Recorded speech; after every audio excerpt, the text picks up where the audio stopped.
right, I'm back. Sorry about that if you were watching this earlier live. I had some connection issues with the stream. It's been a long time. I had to update my recording software and a lot of things, so please excuse me for that. Other than that, if you're coming from YouTube or you're just joining the stream, welcome back. Um, Welcome back to my live stream. I'll be playing a Settlement Survival, and I will be showcasing the new DLC that just came out today, Tourism and Policy. It's not officially what it's called, but that's what I'm going to be calling it. So let's get started.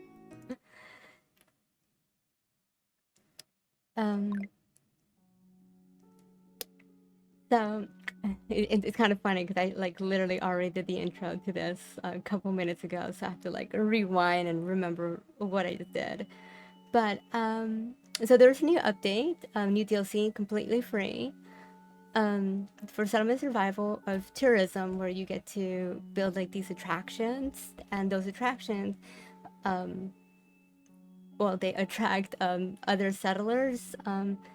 They're not exactly like immigrants, but they can move into your settlement. And they don't come with like plague sometimes, and like they come in, they spend money, and it's a way to earn silver. Sounds pretty interesting. I haven't exactly played it myself too much. I've barely just made a little town right here just so I can play this with you. So it's going to be mostly a blind test run kind of thing. So I'm gonna be like learning as I go.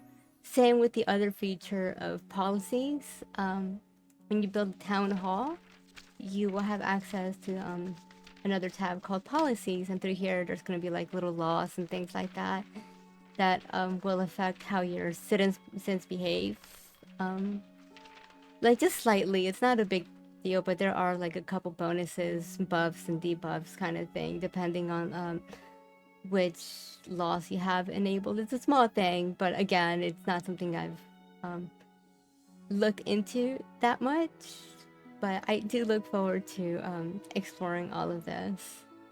And unfortunately, with this new update and features, I had to start over. Like my last playthrough that I was doing on the streams I was doing a long time ago. Unfortunately, none of those older saves work with the new feature, so I gotta start over from scratch again. But oh well, it's okay. I can build it all back up. So the first thing you're gonna notice on the bottom, there's a new tool bar option called Tourism here, and when you click that, you're going to see two new buildings: Pirate Adventure Park and the hotel. So the Pirate Adventure Park is the attraction, and then the hotel is like a building that you can have where the tourists will come and spend some money. And as more people, from what I read, it's like the more people who come and visit, and like the more they like your attractions and things like that, you'll acquire this thing called access points, and you can use those to spend on other attractions and buildings. So we will try to build some of those today. I mean, we will, not try. So the first one is only going to cost 300 timber and 300 planks. So that shouldn't be too hard to get. And then the hotel is a couple planks, some laid stone, and I think that's bedding, which of course I'm more than likely going to use trade to acquire those materials instead of providing that all by myself. So let's unpause this and let's see if we can, even though it's winter, the year's gonna start, so it shouldn't be too cold. I'm going to send my settlers to start cutting down some trees, because we are going to need that for the resources for that pirate adventure.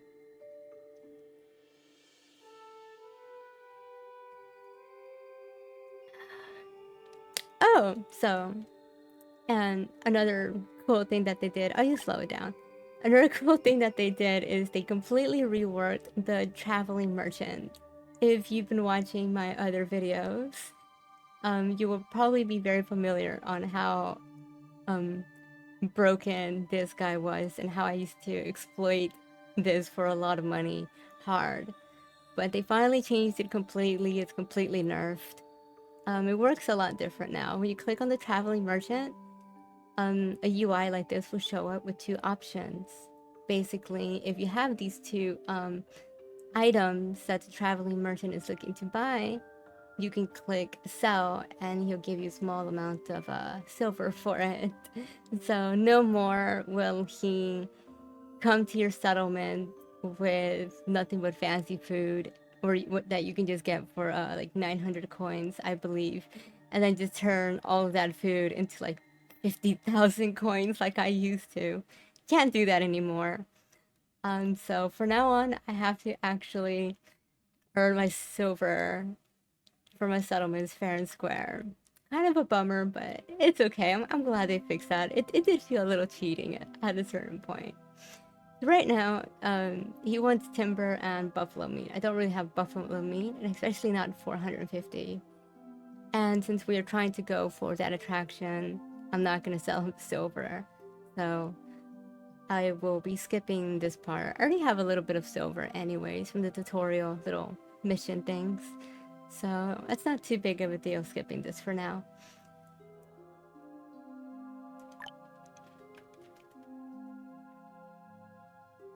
Alright. Again, I do wish there was something faster than times 10 speed. The beginning part is always so slow. But my settlers are cutting down the trees. You know what? While we do this, I'll just do a little overview of this little settlement that I just did. You know, for kind of like a little beginner's thing. All the basics here are covered. I have, you know, forester hut with a couple people only planting trees. Over here for my wood production. I have a sawmill for the domestic fuel. And it's right next to all the timber, so when they cut it down, it's gonna go to the storage yard and it's gonna be a nearby place for these people to get the timber to cut down. I have a smithy for tools. I have a tailor for clothes. A hunter's hut. Oh, one little thing for the hunter's hut. I haven't been lucky enough to capture any animal just yet by year 5. It's still normal.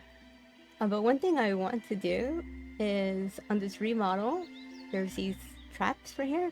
Remodel the hunter's hut with traps, increasing the probability of obtaining cubs from hunting. So first chance I get when I do trading, I am going to order 50 of these so I can put this on the hunter's hut and I can catch an animal as soon as possible. So we're gonna need that. Oh, a little event came up. An uncommon small merchant ship docked quietly at the dock at night, and a sneaky merchant got off the ship. Our Chamber of Commerce does not allow private adjustment of prices, but I have too many leather shoes in the back lot. I hope to sell them cheaply to you. Please don't disclose this to others. Okay, so leather shoes here. We can buy leather shoes for 1,000. And even though the traveling merchant, we can't flip the goods like I used to, I'm still able to flip these leather shoes for a profit, which is exactly what I need. So I'm going to buy these for 1,000. And of course, I am going to immediately ban the leather shoes. It should be on clothing, textile. No. Shoes, there you go. Oh, under stock management. Wrong tab. Textiles. Leather shoes, ban. Oh, I'll do ban leather boots just in case. So, do that real quick. And I should be getting the shoes sometime soon. So yeah, we're going to, there they go. Now there were leather boots, even more, valuable. We're gonna be flipping those very soon. Where was I? Oh, leather boots. So ahead of time, I already got the small trading post. I built one. And from here, I'm going to sell off the shoes I just got. Leather boots, 200. A nice little profit of 6,000 because it cost me 1,000 to buy them. And while I'm at it, I'm going to start ordering some essentials. One of the first things I love to get in the beginning are bandages to instantly heal your settlers. Just 100 for now, since we barely even have 60 people living here.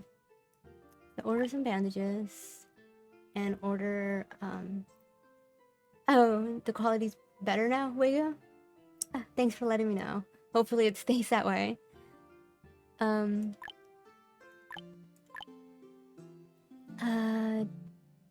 I was looking for the traps. There you go. So I needed 50 traps. And then, what are the materials again I needed? Tourism. So the hotel was 160 planks. Actually, for the planks, I'm gonna, with the sawmill that we have, we're gonna produce our own planks. So I'm just gonna get 60 bedding and 80 lake stone, or cut stone. Still not used to, there you go, cut stone. It used to be called lake stone way back.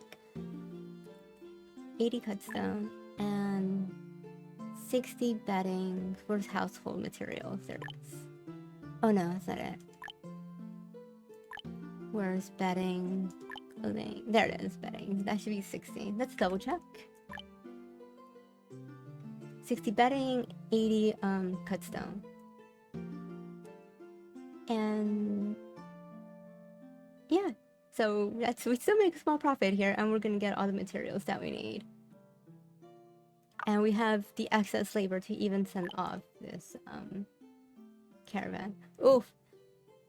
Almost forgot. Buy insurance. I'm gonna also use a tech point real quick. First one is insurance. And there you go. Almost sent this thing out with insurance in case an accident would have happened. No, let's not loot that. 6 caravan members should be enough. So they'll be back in about a year. So let's form this. Oh, and one thing, I decided to go with Meow first because she's my favorite one to level up, because I like going for the dense farms as soon as possible. Very, very powerful. So level her up a bit, get closer to dense farms. Which I really doubt I'm even gonna get to on this stream, but just letting you know who I like to trade with first. Okay, so we have 400 timber. So what I'm gonna do here, in the very beginning, it's kind of hard to keep up with fuel demand.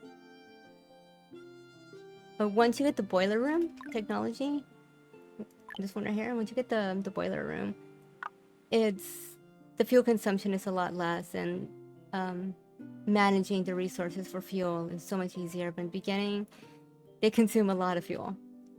So what I'm going to do is I'm going to build another sawmill, so I don't stop the production of domestic fuel. And I'm going to start the production of planks, so we can start building that attraction. Process, timber, sawmill, just right next to each other.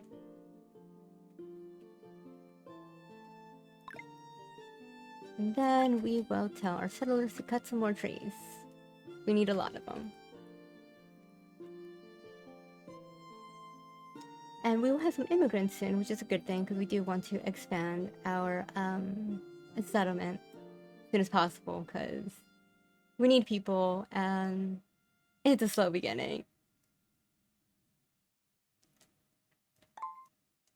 Alright, the sawmill is built. Let's do plank. Set this to 300. The output limit 300. And put another worker there. So now we have, we're going to be producing planks, and the domestic fuel is still going to be, produced, so we don't have any shortages of that. How are we doing on food? Food as well. The peas are very, very, powerful to have. You unlock peas by finding them in the wild. When I first started the settlement, what I did was I used this tool right here, command, gather plants, and I just highlighted a large section all over the settlement and hope that my laborers would get me new seeds. And it's very effective. When you do that, you can find a lot of seeds just like that. Within year 5, I found all of the ones that you can. So now I have peas. Peas are feeding my settlement. It looks like we're doing good. Water's also doing well. Clothes, tools. Nice little simple start at the beginning.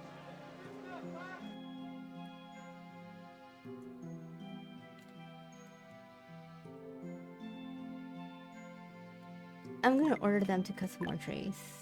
We need a lot.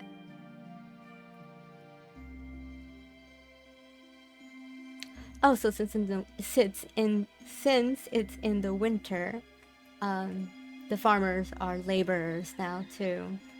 So makes them pretty efficient at doing this kind of labor work, manual labor work, like cutting down trees and gathering rocks. Which I probably should do soon. I guess I'm running low on rock. Or stone. I think it's called stone. Yeah, stone. Yeah, it's rock and stone. There we go. Hopefully we can also get an animal. A merchant ship is coming by, so I also built a dock. Just in case. Always good to have one of these. Even though no one's working at it right now. Once I have more people living in here, more laborers, I'll have people consistently working here.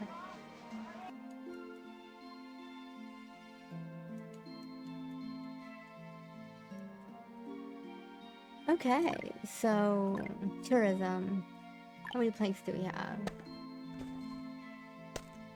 Let's hire someone else. Speed this up a little bit more. Where should I put this? Oh, this is pretty big. Since it's a pirate ship, I think it should be closer to this little bay here. And it has a coverage zone. I'm guessing that this hotel has to be inside that zone. I'm gonna quickly look at the dock of this merchant ship. So here's another thing that they added. I hadn't even seen this organized bag. A book that teaches people how to organize bags. Acquire ability inventory plus 30.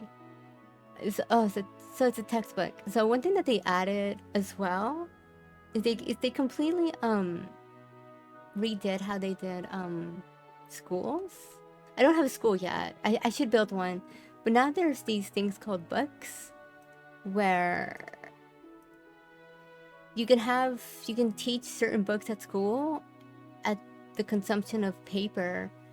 And when students graduate, students, when they grow up, these workers have a special skill set or something like that. Yeah, books. So yeah, there's a lot of books you can have. And I guess the merchant ship sells some. Wild vegetables and mushrooms, maximum hunger. So yeah, when you see the little toolbar here, wild vegetables and mushrooms, a book that teaches people how to distinguish edible, wild vegetables and mushrooms. It can be used as a textbook in the primary school. After graduations, students have the possibility of gaining extra abilities. And then there's the ability acquire maximum hunger plus 5. So there's a lot of those things. This is only 20, so I'm just gonna buy that just cause I can. And I think that's it I'm going to get. Because I don't really need steel or wine right now. And it's quality food. It's a little expensive and I don't have that much. So 20 silver for this just to have it. Not bad.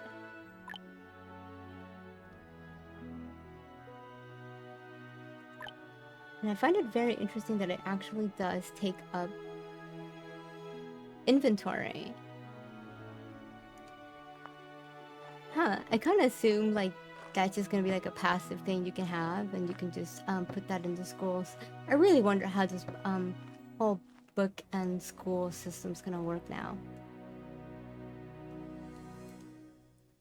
Which I should build. Let me see here. The school. I will build the school right here.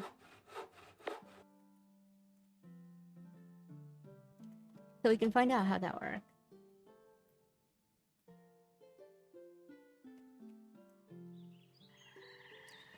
I might have to get another farm or something. Kind of getting low.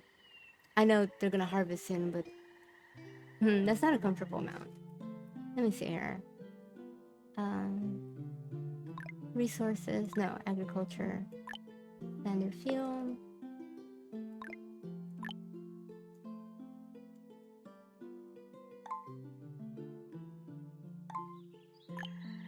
Something simple, just lettuce so they can quickly grow some vegetables. Immigrants are coming soon, so we are going to definitely need that. What are we doing? 117. So, almost halfway to 300.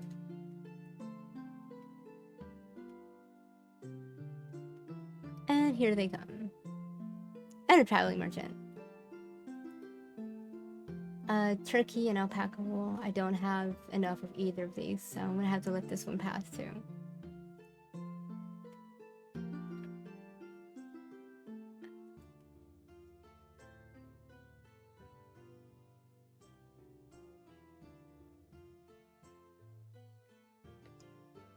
Yeah, my food reserves are about to run out.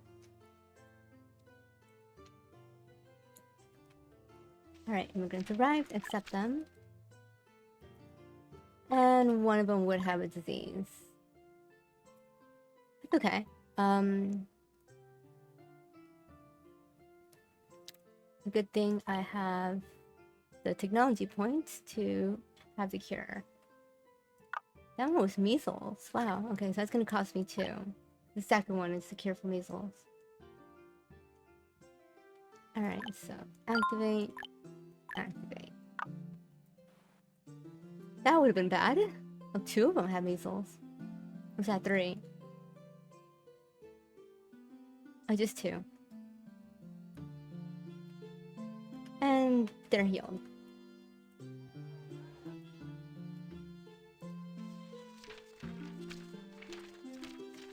The caravan is back, but I wonder where the bandages are.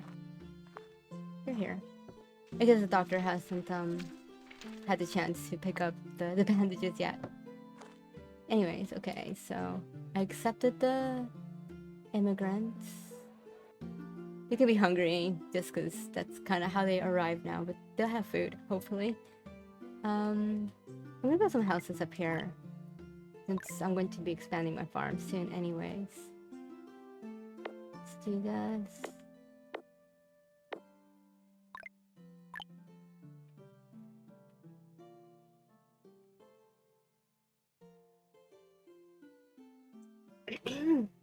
Sergino, hi!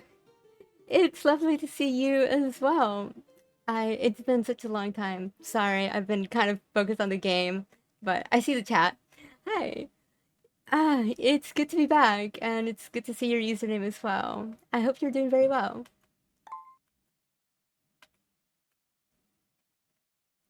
I wish I had like a little audio ping every time I had like a little message on the chat. I can also see how that could get annoying if I would get spam too. But apologies if I see your messages late.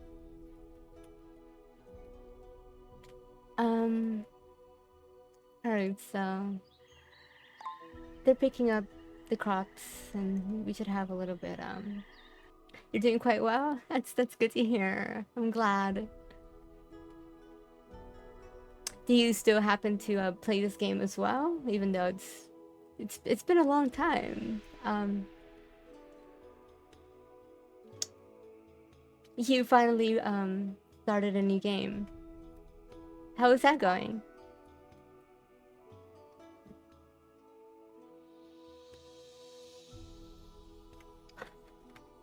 We have a guaranteed capture point here. Wild geese. I'm going to try to relocate this. A hunting cabin here. Real quick. I'm just gonna put it smack there. Oh. It was already caught. Okay, never mind. I guess the other hunters did see it. They didn't even have to build it. New livestock acquired. Yay! So I'm gonna have to build small little pasture now. You've been enjoying all the additions? I haven't really played around with the any of the new features. Like, this is me actually going to be starting to get familiar with those. They look promising. They look fun. So I do look forward to seeing like how tourism and those little policies are going to work. Pastures here it is. So, you know me, I like my 16 by 8 pastures. I'm gonna build one of those. And unfortunately, all of this is consuming timber, which we need for our tourist attraction, but everything in the beginning just needs timber. So, planks, almost at 200. I can totally see why rushing to free farms would have been a good idea. But that's okay. Alright. So, let's cut all these trees now. That is a big-ass bear. So this is like a little event. A wild brown bear not far from the town appeared and is destroying the trees around it, scaring away the nearby wild animals. It seems that it has lost its way and is in a panic. Do you want to calm it down and take it home, or send other citizens to capture it? Since I don't even have iron tools, I have to go with calm it and send it home. Traces of rare animals from days ago are found near the bear. You can send hunters to catch them, but the chances are slim. So the animals that it spawns are actually the idle chickens. You know, like the one I have right here. So, there's gonna be 2 flocks of idle chickens somewhere around the map. If I can get to it, I'll see if I can look for them. Or maybe they do spawn nearby and my hunters will get them. And then I can acquire the diamond tiers that they drop. And that would be very crazy if I could actually capture an idle chicken on stream. That would be ridiculous. Yeah, that was a very big bear. It was Mama Bear protecting all the little baby chickens.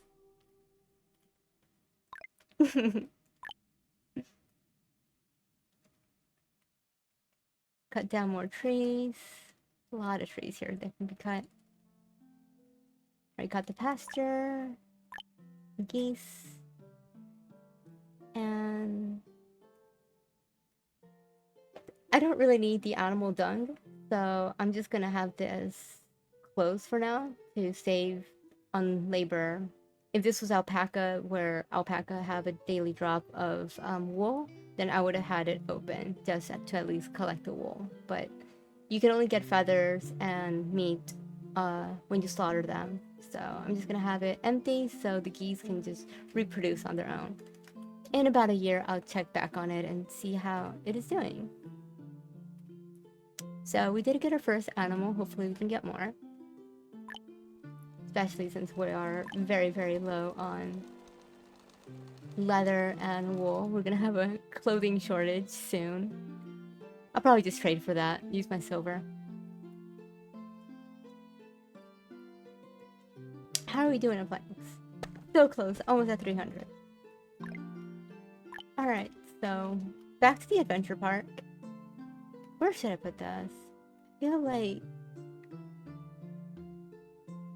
maybe somewhere here. Then again, I don't want to cut off this area because I can use this for the reservoirs and sand pits and things like that. So let's just do here, I guess. I will pause the construction of this until we have the... Oh, we have a lot of timber. Never mind, we do have the materials very soon, so let's just go ahead and start it and build our first tourist attraction and see how this works.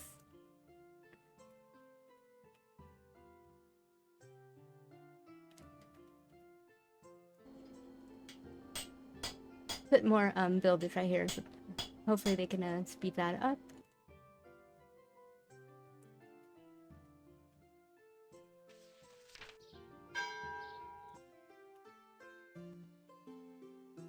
There we go, we got 300 planks. Awesome.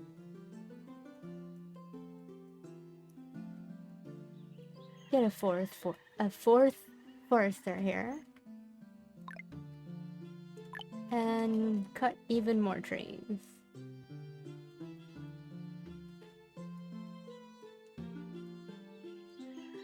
I'm gonna switch this to peas as well, since we do have the laborers to do that.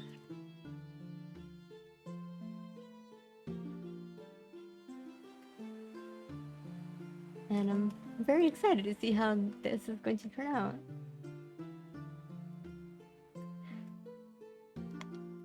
I also have a feeling it's going to be a little underwhelming.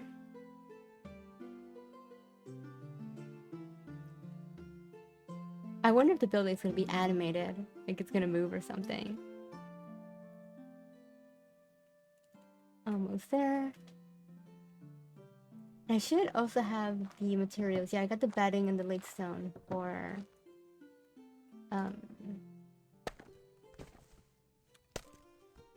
that hotel. We're gonna need more planks. So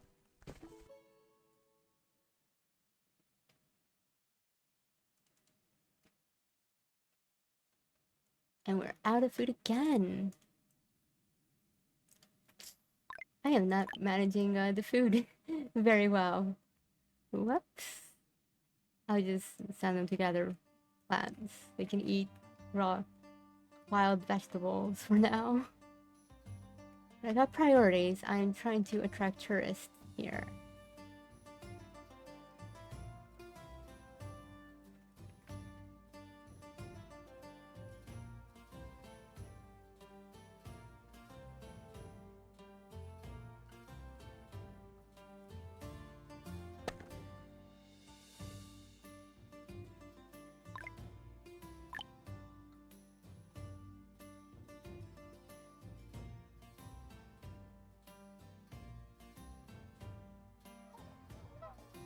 Three geese.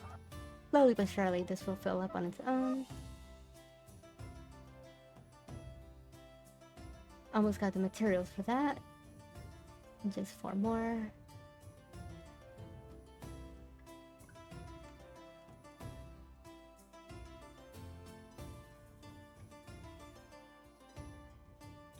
If only we caught an alpaca instead of geese.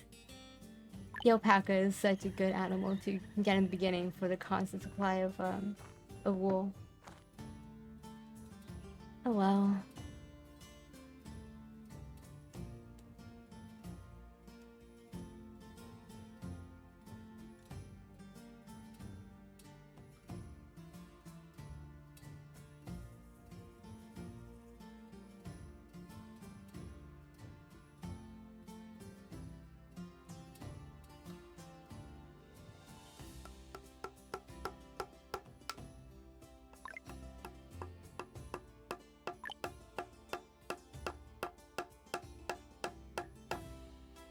I guess the thing has to be built first before I can even start plotting where I can build this hotel.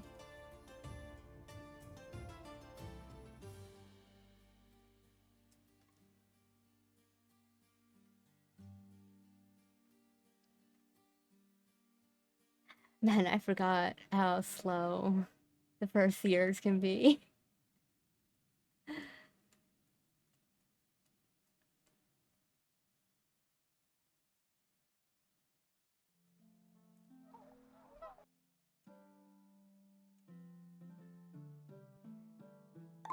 There we go.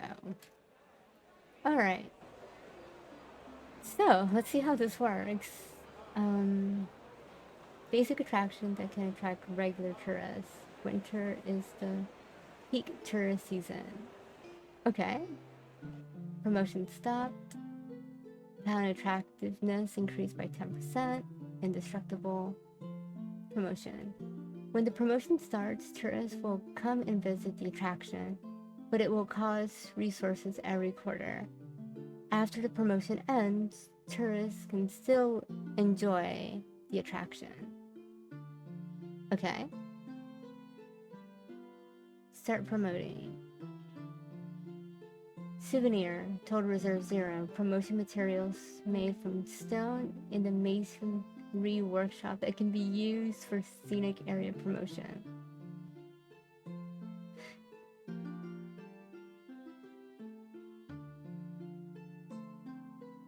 Okay, so I'm trying to figure this out, right? Because like right now, it says I need souvenirs to even start promoting. I am wondering if tourists will even arrive even without promoting. I wonder if promoting is, well, to promote and to get a boost in people, or if this is a way to even get them to arrive in your settlement to begin with, because I don't have these souvenirs made from stone at the masonry workshop. I barely even started a settlement. I wonder if I can trade for it. Let me see. Buying.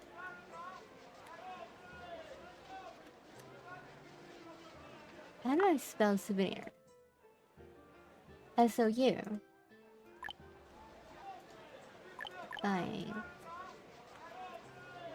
It looks... Oh, yeah. It's... You can buy them, I guess. It's just not on the list yet. Souvenirs for 2. 30. That's really not that much, I suppose. 30 per quarter, which would mean 120 a year. So let's just get that started. Since I can't produce my own souvenirs, I'm gonna just buy them off others. And they're actually kind of relatively cheap. 240 for a year shouldn't be too bad. And so we'll just leave that here. I'm gonna keep reading what this said. Alright, so town attractiveness. 22%. Tourist requests 10%. Tourist structures 10. Health and happiness 2. Okay, so tourist town attractiveness is the overall attractiveness of my town right now. Tourist area decoration 0%. I don't have any decoratives. Tourist satisfaction 0. Tourist satisfaction shows the completion of tourist requests from the last quarter. Building structures and providing goods that tourists need can increase satisfaction. Tourist requests will gradually increase with the progress of the game.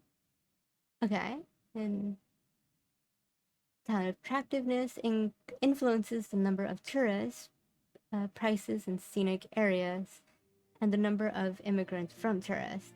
There are 4 ways to increase it. Meet tourist requests, the primary way.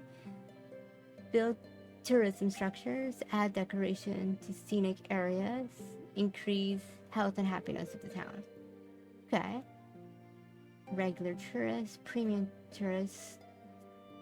So I guess this shows you the kind of how many tourists are in the town when they are actually in town. Estimated annual 50. Actual. Okay, so a lot of these numbers are showing 0 because obviously we don't have any yet. Access point shop. So here's the menu for access points. I saw this on the Steam page. And I like how you can just buy an alpaca with this already. Access points. That'd be very interesting if we can get some of these points. I don't know how much 8,000 is. Hopefully it's not too hard to get 8,000 access points. So we can quickly buy an alpaca. That'd be, that would be, yeah, it's original. That'd be very, very useful, actually. I like how you can buy wild animal. I just realized that. Let me see something. Let me double check. Order. Animals, there we go. Yeah, you cannot buy any of the wild animals at the dock, like turkeys, geese, alpaca, and buffalo. You can't buy them there, but you can buy them here. So that's kind of cool. There's tears, cat. Oh, so one of them's 1 cat, 10 cats. Oh, at a discount. You get to save 1,000 access points if you get them in bulk. Books. You can buy the blueprints. Oh my god, that's great. Oh my god, for everybody who was like, I mean, which is everybody, it really is hard to get blueprints so far, but some people just could not get a single blueprint to appear on any of the merchant ships. You can now buy blueprints directly. This is awesome. 80,000. They're kind of expensive, I can already tell. Wow, you can buy the blueprint right away. And then a mystery box. I wonder what's inside the mystery boxes. If it's these items or anything in the game. You can also just buy XP. You can probably use this to get that achievement of getting to tech level 100 within year 30. This would really help. Astrid, are you back? Hi, Astrid. So we just built the adventure park. You're going to need something called souvenirs to promote it, to like start promotion so people can visit your settlement. You can actually buy these from others. So what I'm gonna do, I'm gonna buy some of the souvenirs from Meow. They're not that expensive. 240 for 120. That should last me the entire year because it's 30 per quarter. And then it shows like the stats of tourists like in your town and all of that. Then right here on the access point, I was looking at it. You can buy like the wild animals here, and you can buy blueprints directly with these access points. You no longer have to wait for RNG to bring them from a ship. Isn't that awesome? That's great. That's something to look forward to. And a couple specialty books here too. That's cool. So what's this tab? Commercial. Oh, I guess this is how you can buy the other buildings. Casino, a tavern, grocery. There's different star ratings too. Oh, and then the attractions. Okay, so it does seem like we do start off with the pirate-themed attraction, and then you can buy the higher quality ones. You got a castle here. I do not know how to pronounce that. But I know that it's a famous castle, so that's cool. So, alright. Enough. Yeah, it's a lot better than I could do. Alright, so enough with this little menu. Let's buy some souvenirs. And on top of that, while we're at it, I'm gonna get some raw materials for clothes, because we are short on that. Let's see. Leather, wool, linen. Alright, yeah, alpaca wool. They're all the same price. So, I was trying to get the cheapest one. Alpaca wool. Let's do about 500. 2,000. I hope we get an alpaca soon. Or at least make some more money. Sell items. There's not really much I can... Oh, the bedding set. I need to start producing my own bedding sets and sell those at some point so I can make some money. Alright. This is gonna be really tough, but not exactly. But since the traveling merchant does not sell food and I can't just get instantly thousands and thousands of silver, I'm going to have to crawl my way out of being poor. Alright. 6. Yes, I'm gonna have to pull myself up by my own bootstraps. Start from the bottom. Alright, please. Nothing happened to my caravan. Alright, let's perform this. And then we'll be back with the souvenirs.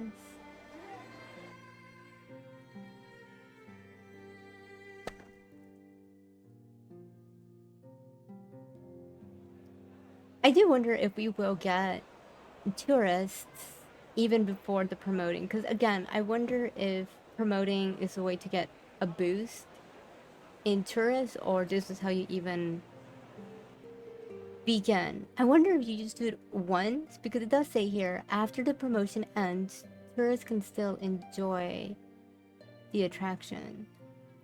I guess that means that those, once the tourists are there, they're not gonna get kicked out. Like, they can still stick around and enjoy the attraction, but it does look like promoting is how you bring people into town.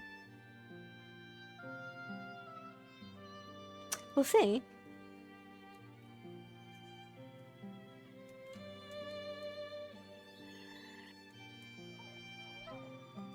Five geese. Oh, okay, so the school was built. Let's check this out.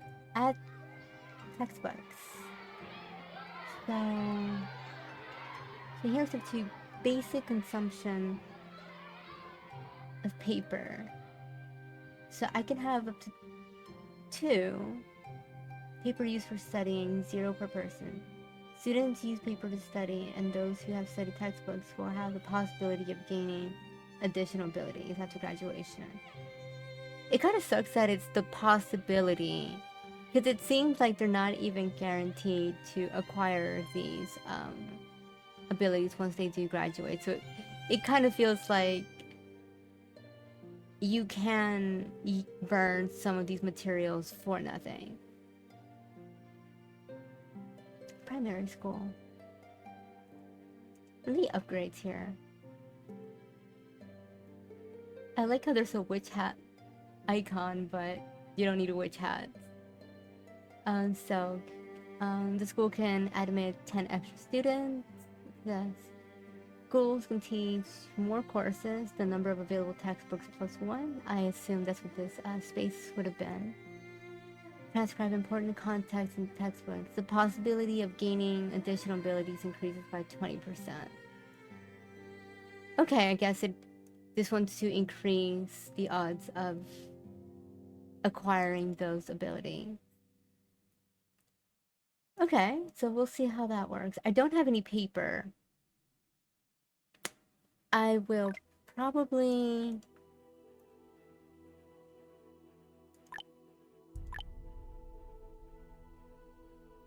start production of that on my own, because I can't...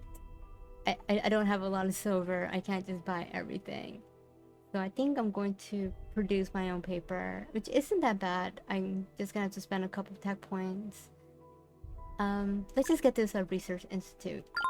We're gonna need the tech. Science Research Institute. Let's put that next to the school.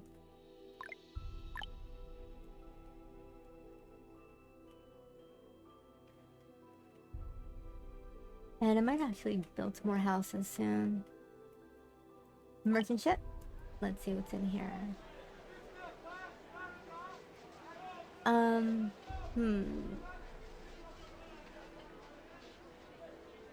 Again, I can't really afford much. I was gonna get pecans, but I think we'll be fine. I hope. Maybe.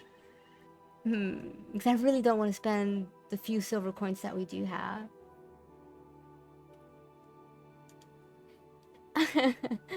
Agent bitch. Thanks for the compliment. Hi. Nice username, by the way.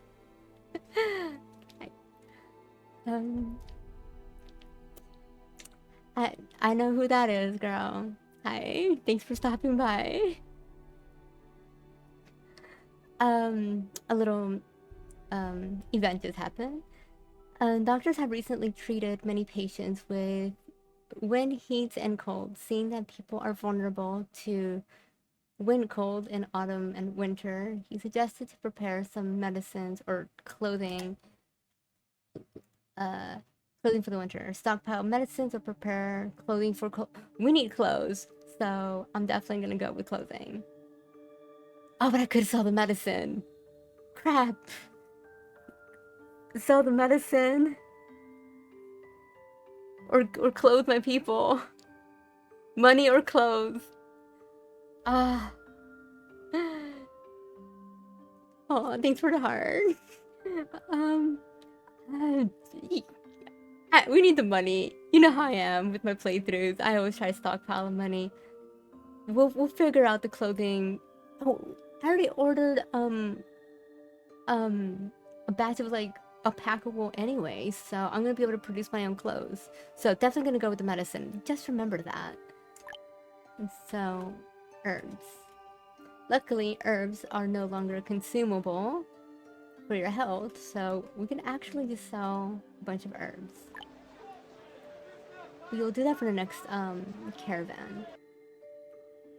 And herbs actually do sell for a kind of decent amount, so it's not bad that we got that.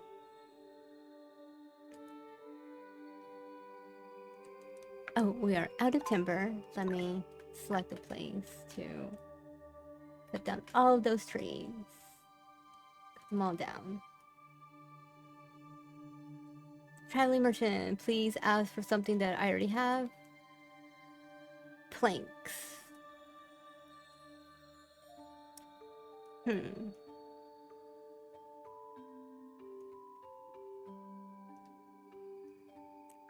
Speaking of water, what I'm probably gonna do. So the cool part is that he sticks around for 3 months, right?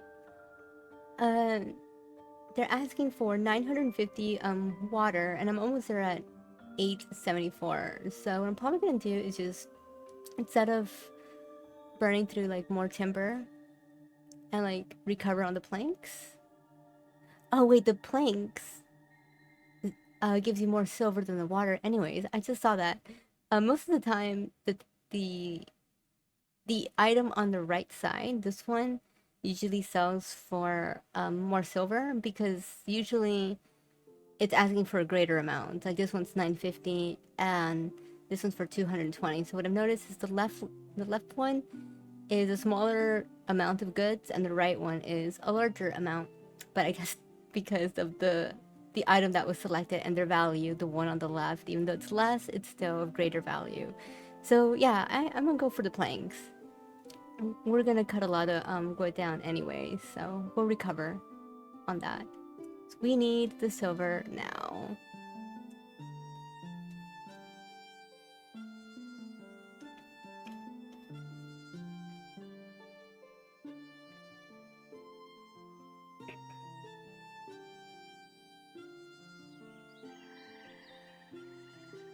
If this hits 0 one more time, I'm just gonna add another farm. Like, no one's starving just yet, but we're getting pretty close. That the food reserves did hit 0.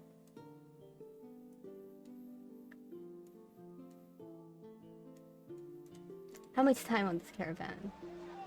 Less than 100 days. Almost there.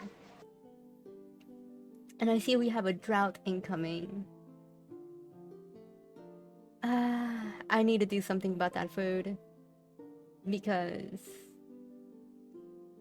that drought is probably gonna kick our butts.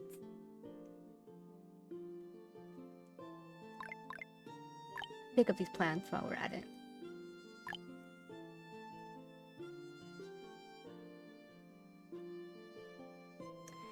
Alright, so what are we waiting for? That's almost there. I'm just gonna open this up. So by the time there are the max amount of geese, they're just gonna start slaughtering them automatically. I don't want to forget.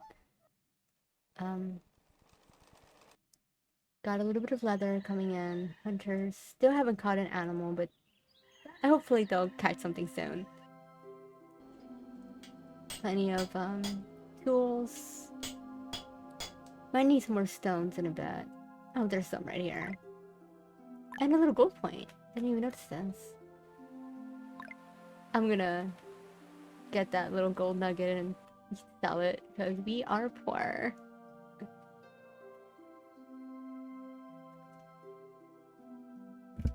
Oof. The caravan is returning. Builds a little path here. And my settlers are running out of clothes. Almost hang in there. Resources are arriving soon. There we go.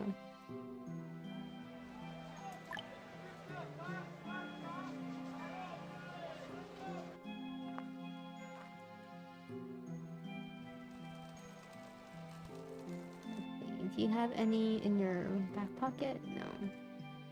Alright, so people don't have clothes right now, and it's gonna be like that for a little bit until they start making some more.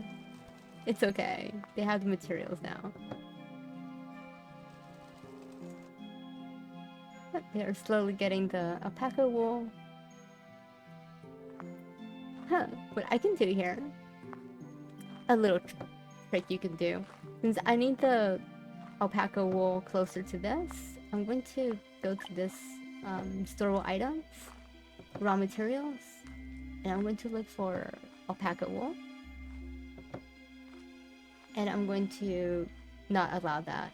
That way all the laborers are going to get all of these and transfer them to another storage yard. And I'm going to do the same one for here so they don't go to this one either.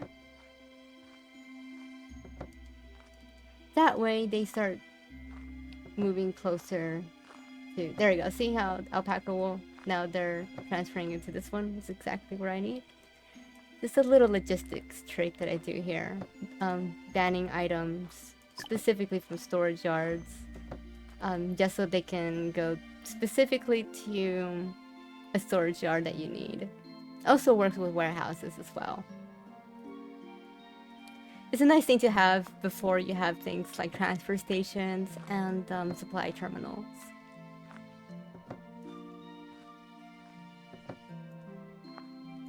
Alright, so they are making clothes again. So, clothing shortage should be resolved soon. Let's see here. One thing that came with that caravan was souvenirs, right? Alright, so I guess we are going to start promoting the pirate adventure part. See how this turns out. So start promoting. Alright. Let's see how this works. I don't even have the hotel. I probably should have built the hotel first. Crap. Hotel. Let's see if we can quickly have this built. Build it across.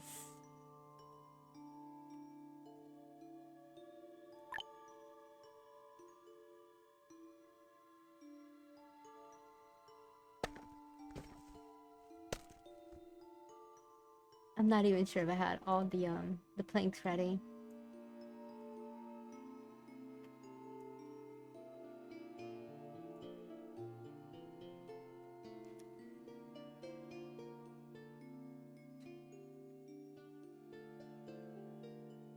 I like how it's showing that I don't have the cotton claws. Oh my god!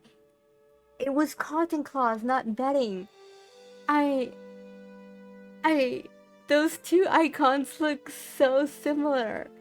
Oh no! I have the wrong item. That's a big oof. No! Oh no!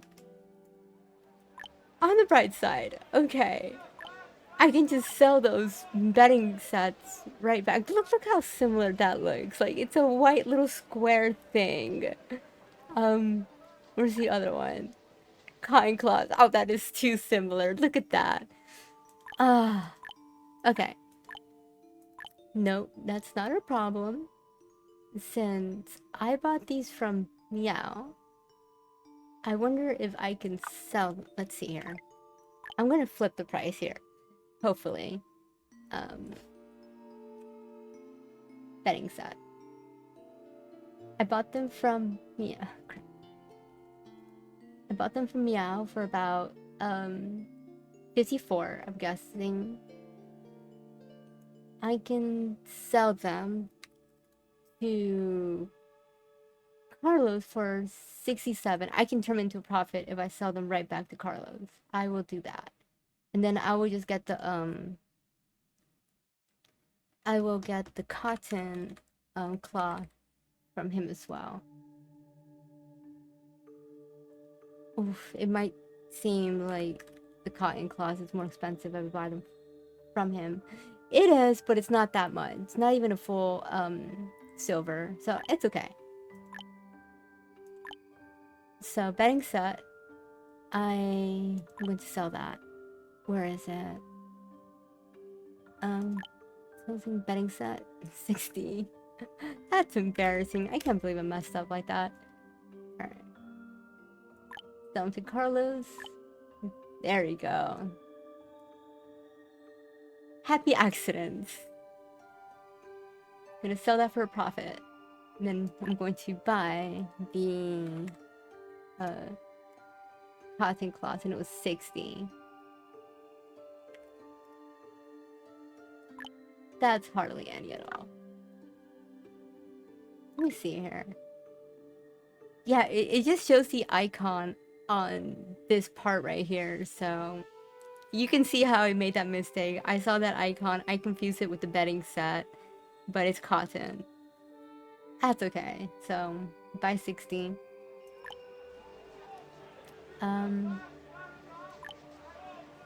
Alright, please, once again.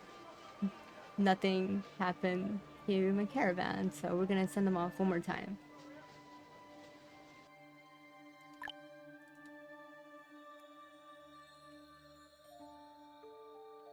Oh!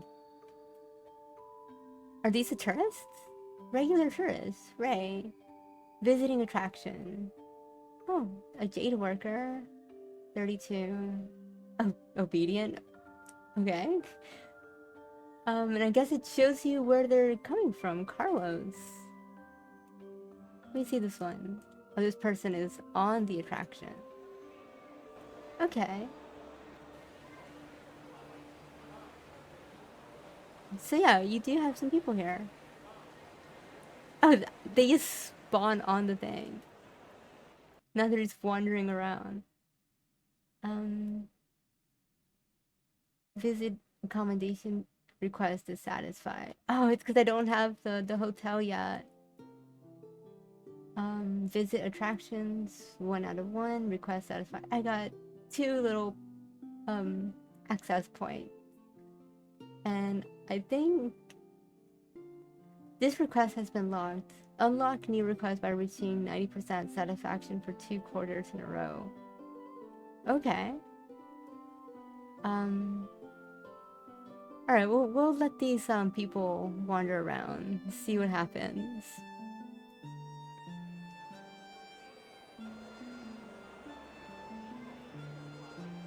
I guess by the end of the quarter we'll check back on these stats.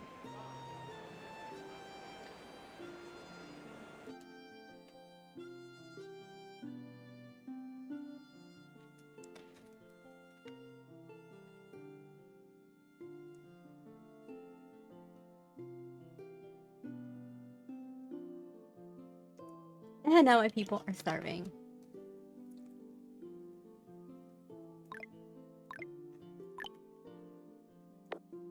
Do another,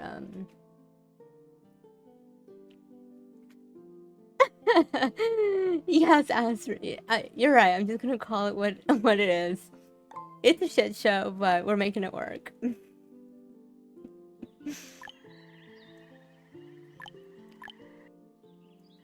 There you go. I don't need all my builders, so let's get some of that labor back. The first years are always the roughest, so it's all good.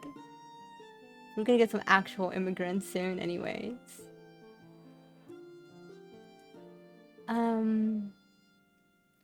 Put down some more trees.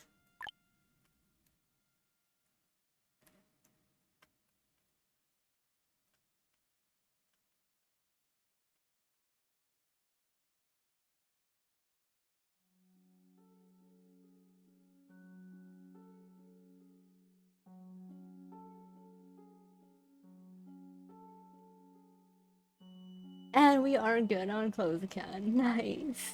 Alright. So, one problem at a time. The close is done. We had to, buy our way out of that problem. But that's what trade is for. I don't think I need all these planks anymore. Because, yeah, that needs the planks. We already built that. I'm just gonna stop that. I can get rid of that building. I don't need it anymore. That way we can save and cut back on the timber. Because we are definitely burning through it and we need it for fuel. So we have some immigrants. Oh, we even have a town administrator. Whoops. We'll accept that in a bit. I'm probably gonna need to build some more homes. Oh no, they all fit in the interim housing.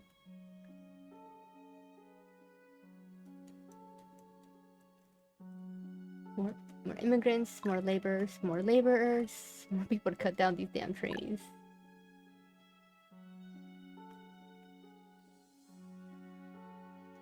Okay. And just to be sure, another farm.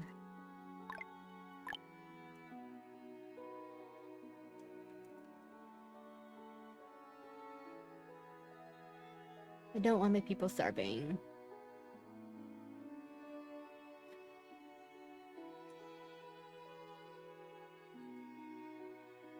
And we have 100 settlers already. Increases output limit to 200 on clothes.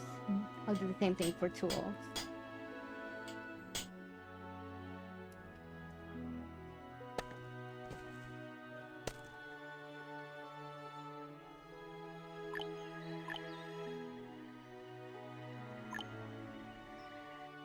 I'm gonna build more homes for my farming area. 2, 3, 4. Gotta always make sure you have homes close by to your workplaces. Don't want your people traveling far just to go rest and eat. It reduces the efficiency of your workplaces.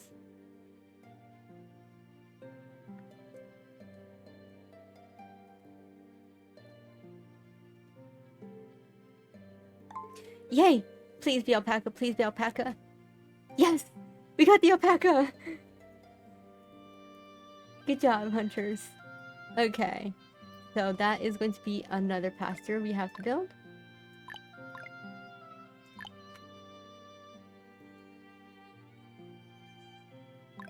Oops. There we go. I feel like that is the wrong size. Let me see here. Pasture. 16 by 8. There you go. And they're out of food again. Okay, just forage whatever is outside.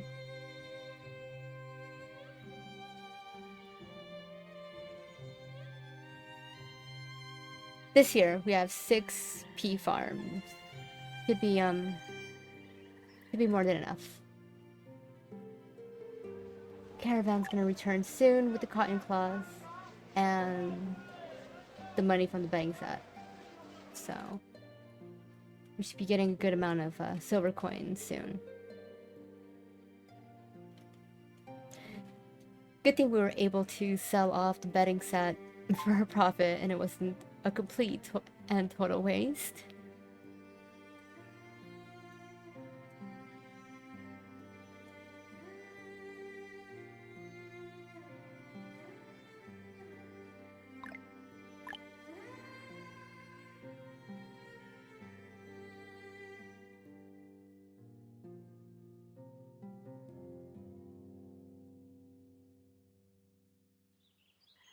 I just realized how I haven't even used the upgrade for the traps. So let's do that. Increase our odds to find the other animal, like turkey. Oh, we got a little event here. Caravan returned to the town with unexpected gains. The caravan members recounted their wonderful experience. The locals really like offering sacrifices, and during the sacrifice, we outsiders are not allowed to enter the village, and business will be delayed. At this moment, there was this sacrificial event. We had nothing to do outside the village and collected a lot of agave from the wild. Okay, we got a lot of that. Don't think I can turn that into anything right now. I can turn it, might be able to turn it into tequila, but I don't even have the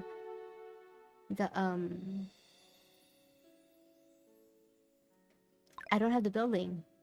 I don't have the building or recipe to do that. Thank you, Astrid.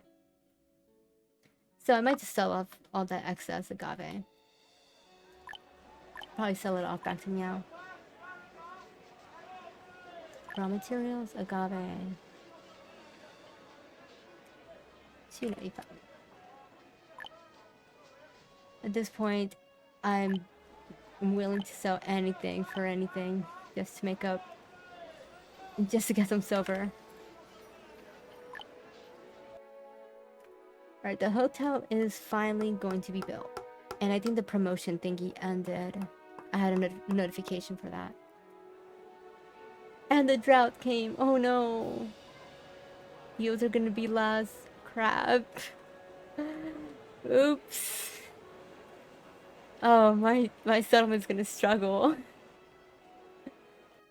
They can go another year. Yeah, we're on the struggle bus. My settlement is going to have to deal with no food for another year. Traveling merchant. That's not even worth the 38 silver from getting rid of that water. No thanks. So anyways, I wanted to look at the screen. 34% church requested, health and happiness 2%. So alright, I guess that's the percent for tourist town attractiveness, tourist satisfaction 50%.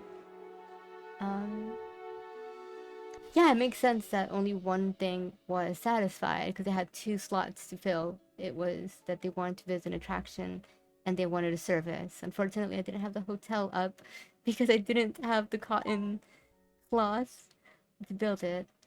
So, okay. Actual annual tours, 11.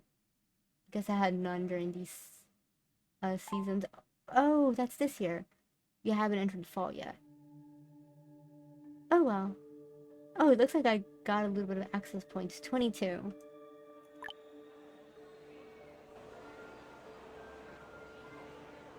I have 84. I wonder if I started off the thing with access points, or maybe I got more than just 22. I don't know. I don't know how this works, but I guess I got a little bit.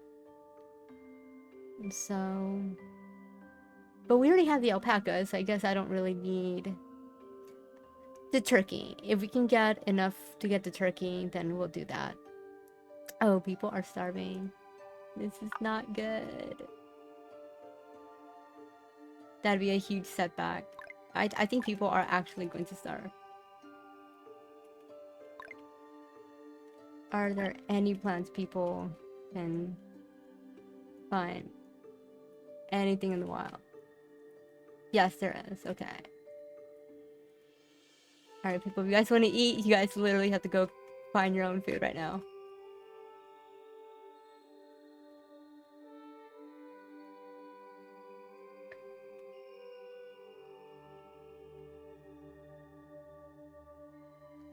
Yeah, this is probably the first time I've ever been this desperate for food in any of my streams.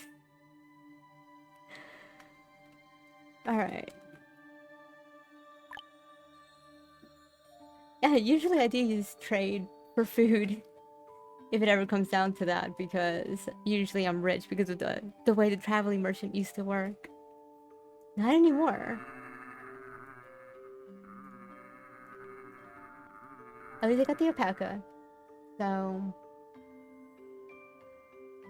we now we have a steady supply of wool, which is nice.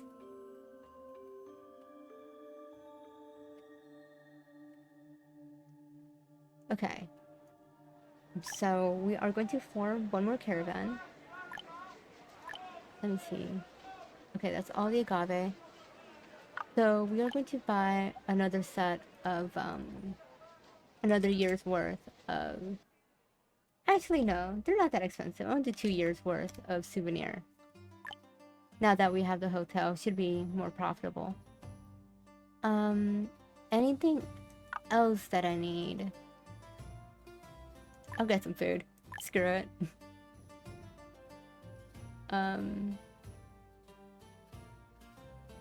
What's a very... How much are peas?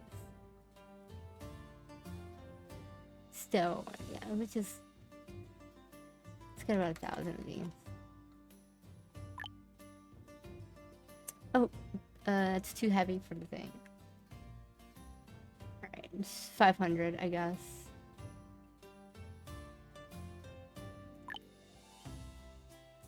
Other than that, I think all my resources are fine. Buy insurance, 6 people, meow.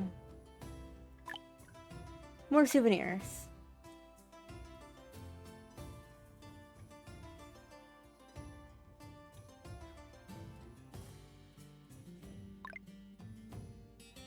I'm gonna cancel all of the food gathering because I don't want anyone to freeze to death on top of everything.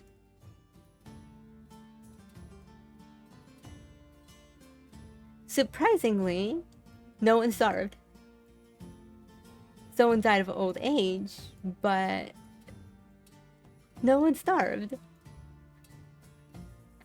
They went hungry for a little bit, but no one died. That's good news.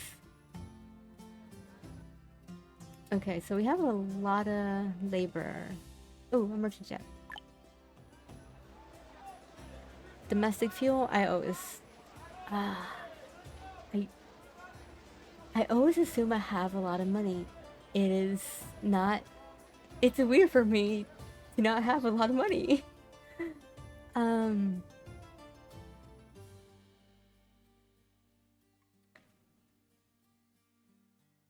gonna go ahead and buy some domestic fuel anyways, just to have some.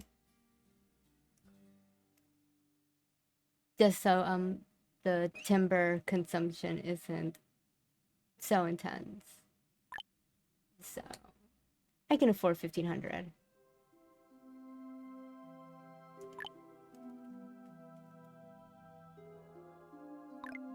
And speaking of which, let's just cut some more trees. Alright, hotel. Okay. Doesn't have much to this. Can meet tourist accommodation needs to increase the small number of tourists with the scenic range. The number of tourists in the scenic area has slightly increased. Okay. And increased the town attractiveness by 1%. So I guess this zone right here is the scenic area. I think if you use the decorations tab here to build scenic things, I'm pretty sure it will increase it by a little bit. I think that's what you're supposed to use the decorations for. It sucks that the decorations cost like 500 silver. I just dropped 500 silver for that little flower of bed. This little flower bed. This cost me 500 silver. Ah. Hmm? Oh. Oh, shut up. Shut up. Astrid is teasing me. That's expensive. I wish the decorations did not cost silver. I've been asking for that for so long, but I guess decorations is something that you... Yeah, like there's like a little loop here where people can spend money. I don't think I earned any silver, maybe because I didn't have this hotel. I wonder if I can actually earn some silver now that I have this hotel. Because on the Steam page, when I was reading on the tourist DLC, it said that not only can you gain access points, but you can also earn silver coins as well. So, we'll see. It looks like it's going to be a slow start because I only have 84 of these access points, and to unlock some of these, it looks like it's going to cost quite a while. It's going to take a while for me to save up for just the next building. Like the next cheapest I see is a cafe or a pub. Construction requirement. I'm going to need stone and glass bottles for that one. Cut stone. Can sell simple food to meet the needs. Huh. I guess this one actually sells simple food, so like you produce simple foods, and then maybe the cafe has them, and that's how you sell silver. Wow. So simple foods, and like right now I'm barely able to feed my people peace, so it looks like we have a long way to go for that, but you know, this is just to show off what you can do, not to go full-blown. This is a very introductory thing that I'm doing right now, but it looks promising. I do look forward to messing around with this a lot more and seeing what you can do. A betting house can provide services to meet the entertainment needs of regular tourists. Food supplies will be used. Okay. Specialties can sell trade goods. Oh, okay. These are pretty cute. Household goods to meet the needs of regular tourists. Looks like all of these are fancy drinks, better drinks, fancy food, simple food. The luxury hotel. Increase more tourists. So it looks like all of these have ways to like sell certain items that you actually produce to your settlers. That looks cool. Let's see what some of these do. Basic attraction that can attract regular tourists. Spring is the peak tourist season. Giant arch fall. And then this castle, regular tourists and premium tourists fall to peak tourist attraction. Okay. That's interesting.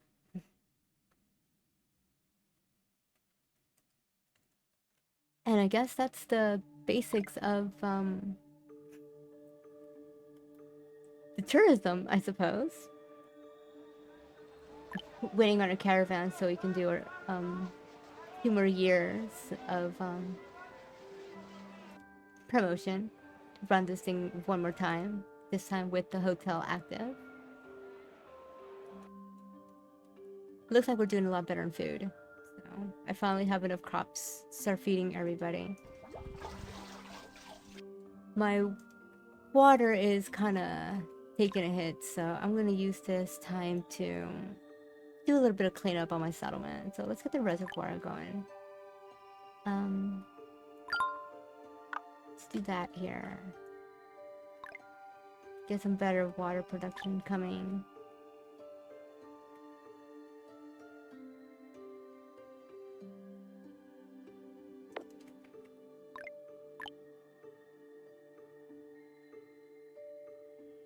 I should probably build some houses in this direction. Let me see here.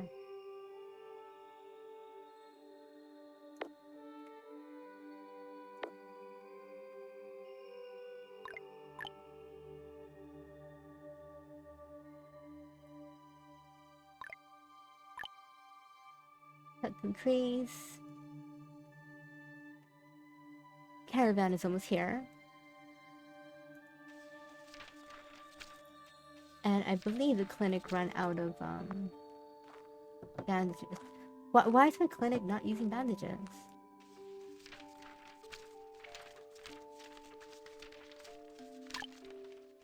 Is it a tech point? Let me see. No, just my doctor was being lazy. I had to force close it and reopen it. Yeah, now they had the bandages.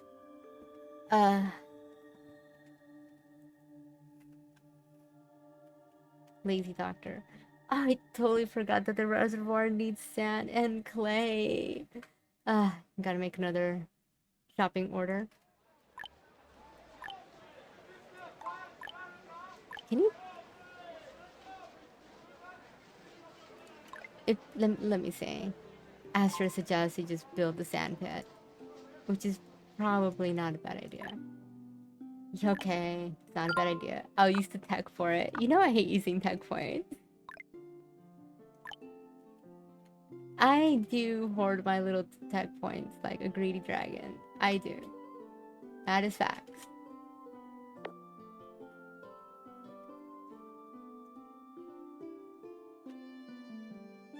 Ooh, we are running low on stone. See if I can find some more. There's some right here.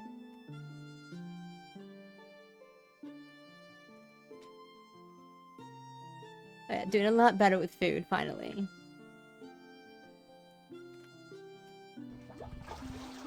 In the meantime, while the reservoir gets built, I'm gonna just build a second, water well, so I can keep up with the water demand. Food and tools are okay. I just realized something. I never admitted anyone to the town hall. So what do I have? Soybeans guy. And farm yield. You know what? Oof. Normally, it might be farm yield. Like, normally I would go with soybeans, because before, getting soybeans was a very rare thing. Like, you can only get it through an event. The merchant ship would have to sell the seed, or an admin would just give you the soybeans.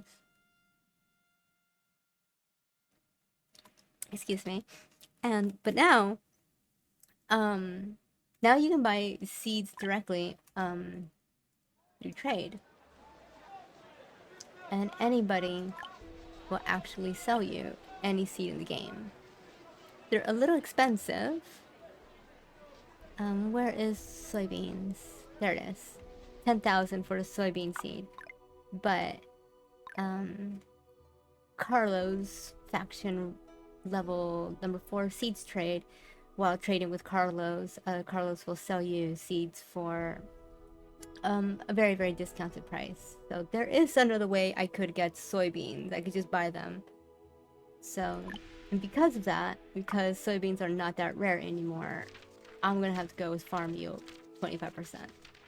And one thing that they changed here is now admins have an age, so you can't have admins stick around forever like you used to. So I wonder how that's gonna work out. So alright, I'm just gonna confirm her. Farm yield plus 25. So it shows the age now. I wonder what age is retirement.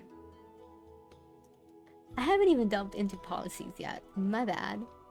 Let's take a pause and look at some of these. So here's water policy. Use raw water.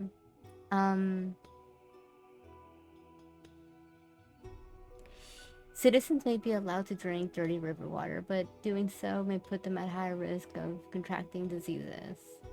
Effects. Citizens can use and drink dirty river water, but they will be prone to diseases.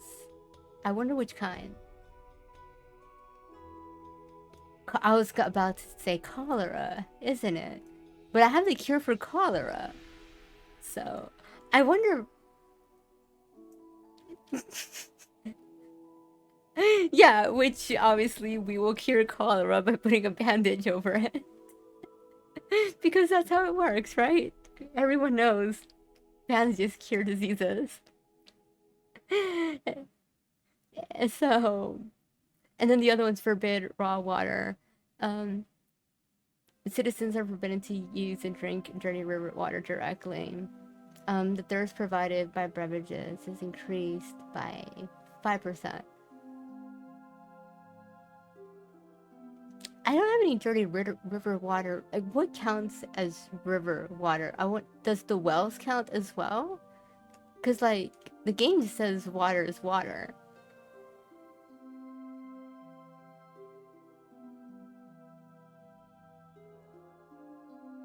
Maybe. Only one way to find out, yeah. So, like, once we get the reservoir built and set up, we're gonna forbid the river water and see what happens. I wonder if it will actually, they won't be able to drink any water from there, and you have to have other sources drink, like coffee and beer, like simple drinks. Which right now I wouldn't be able to do that because all I have is water.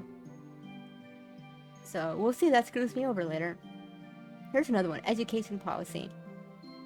Education is critical to society. This policy determines the education direction of the town. No intervention. The town will not focus on any educational direction. No effects. Value science and technology. Science and technology are a primary productive force. Town education will focus more on science education. Effects. The probability of citizens gaining additional abilities through learning textbooks increases by 20%. So here's another further way you can increase the odds of students getting that skill from textbooks. But the time citizens study in school increased by 20%, so they take longer to graduate if I do this. Value physical education. The body is the temple of the soul. The town education will focus more on physical education. So, citizens' maximum stamina is increased by 5%. The probability of citizens gaining additional abilities through learning textbooks is decreased by 30%. But that's the stamina boost, though, right? So, right now, actually, I'm gonna go with this one, value physical education, only because we don't even have books that students are learning. There's nothing much going on with our schools. We're not there yet. So yeah, that extra stamina could help production, like my farmers, they'll be able to work longer, and all the other things. Okay. Wow, okay, hold on. Confirm. Change no intervention to physical education. Within 10 years after changing the policy, you will need silver coins to change it again. Oh. So you can't just change laws just like that. You have to give them at least 10 years before changing them. And if you do, it's going to cost silver coins. Okay. I like that. I like that. So you kind of have to commit to some of these decisions just for a little bit.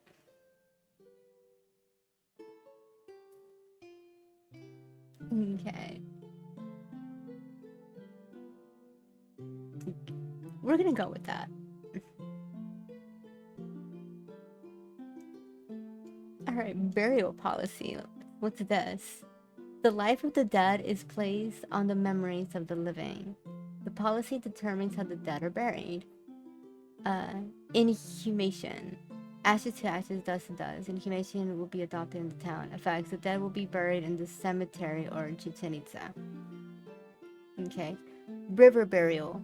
Water gives lives. River burial is the beginning of spiritual rebirth. River burial will be adopted in the town. Effects: river burial will be adopted. Citizens can get sick because of water pollution. That makes sense. Dumping a bunch of corpses in the same water we're drinking out of. That makes that. Yes, and then make them drink river water only. Yeah, dead people soup. Cremation. The last flame of life. Cremation will be adopted in the town, which can be processed in the crematorium. Effects: citizens need the crematorium to cremate the dead.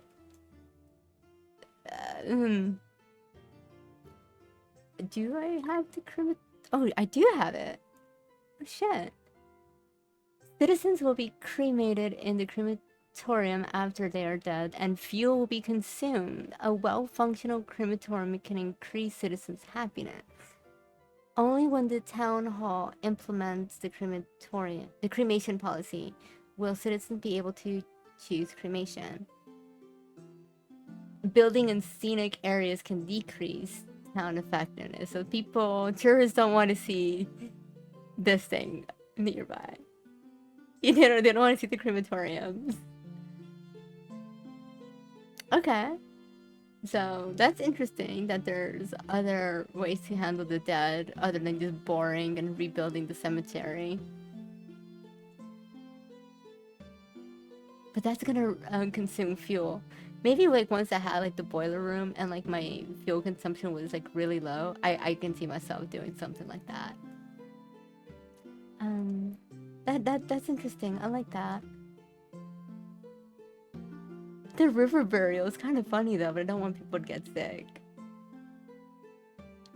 So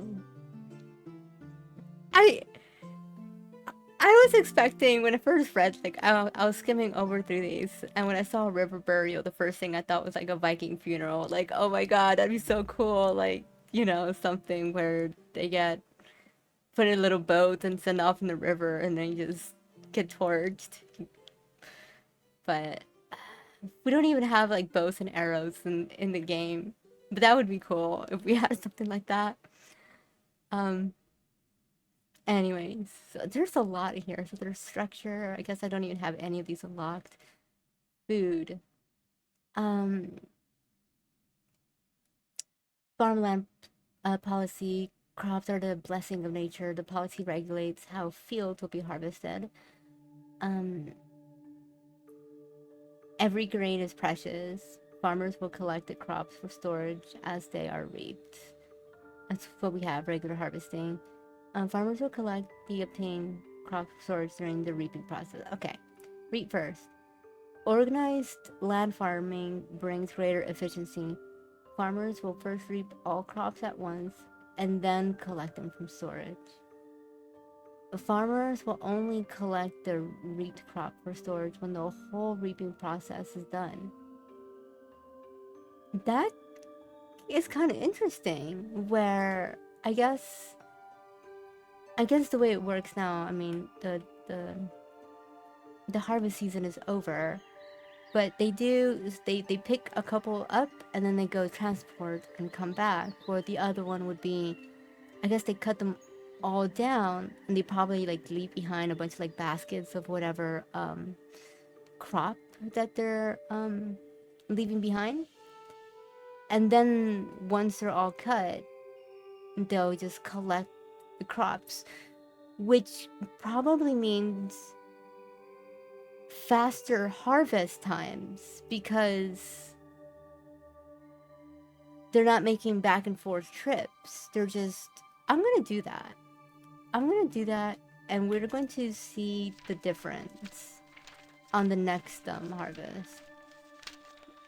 Because that actually seems like on higher difficulties, like extreme difficulties when you're on colder seasons, it might make sense to just cut them all first before the plants die from the cold, and then collect the ones that was cut after. I have high hopes for this one. Reap first. What is this one? Recycle crop straw. Besides crops, other things in the fields can also be used.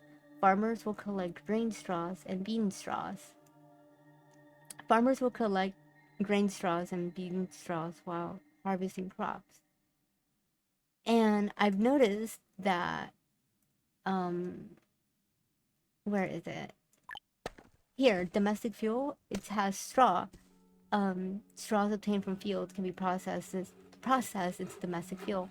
So I guess the other one is, besides the crops you are producing, you will also produce a byproduct of this straw, and then you can use that for other sources.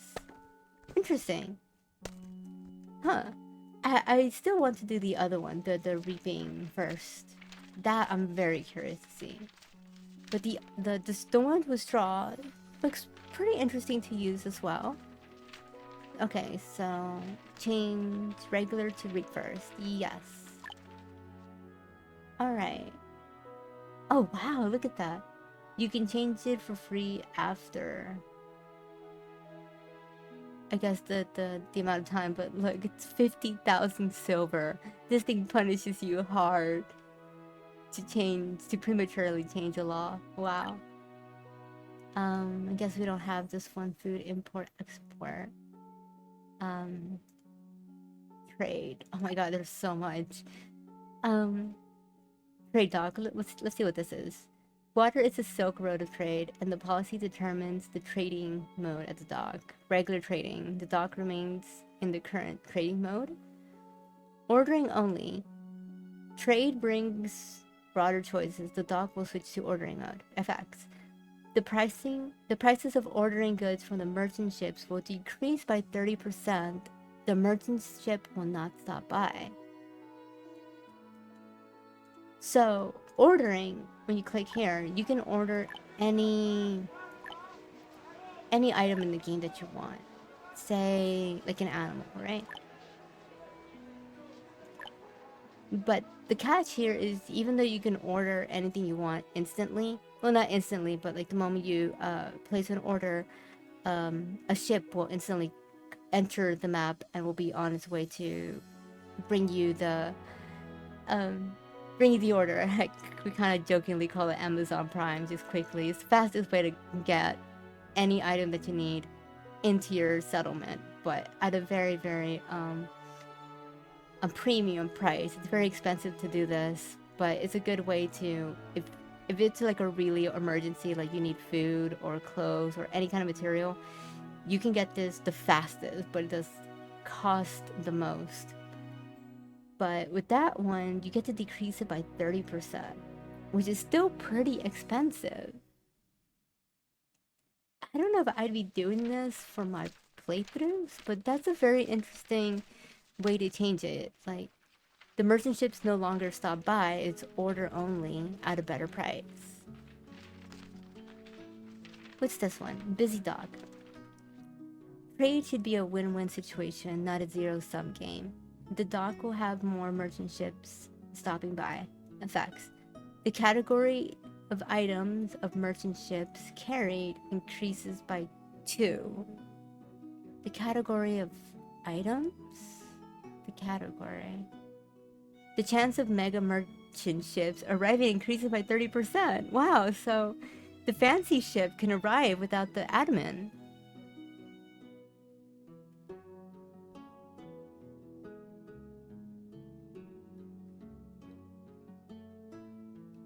The ordering interval increases by 100%, so it takes even longer to order an item. When you order an item, there's a cooldown on ordering for 1 year, like 365 days. So in this one, if it increases by 100, that's 2 years.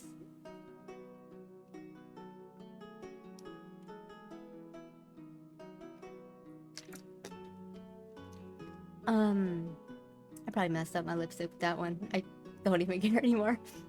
It's hot. I'm thirsty. I'm talking a lot, so gotta stay hydrated. Anyways, I'm very curious to know what this category of items the merchant ship carries is too. Like, it's like the category of items increase by 2. I wonder if it's like the rarity of items. What the hell is the...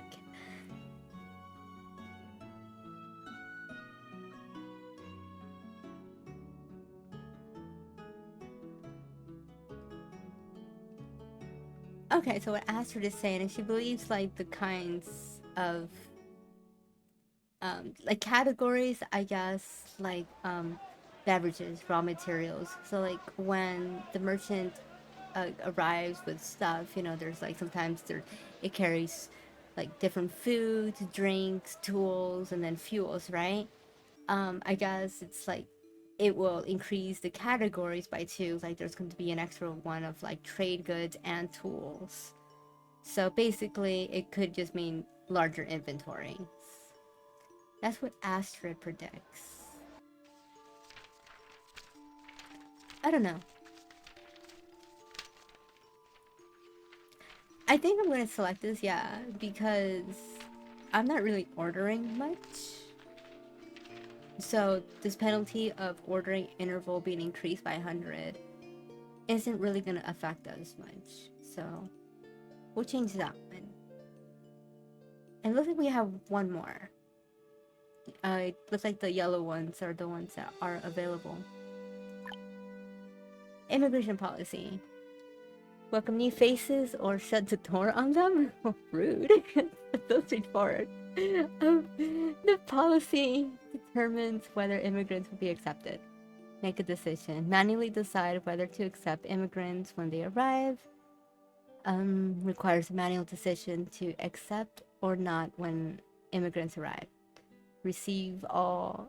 Oh, so yeah, this is where it's, you can have it to automatically accept all the immigrants and reject all immigrants, or you can do the opposite. You can reject everybody instantly. The sensibility of the town are precious to everyone. The town will reject all immigrants to avoid uncertainty. That's a very interesting way of putting it, yes. I'm going to leave that when I make a decision, because I'd like to make that decision of when I need it, because sometimes we need them. Like right now in the beginning, we do need them, but I don't want to have it at automatically accept everybody. There's a religious policy, industrial policy. There's a good amount here. I wonder if they're gonna add more, or like these are just the ones that we do have and we just unlock them. I look forward to these. Build a large trading post to unlock. Overland trade policy. Unlock house upgrades in the town. Technology to unlock. Housing. Normal housing. Low density.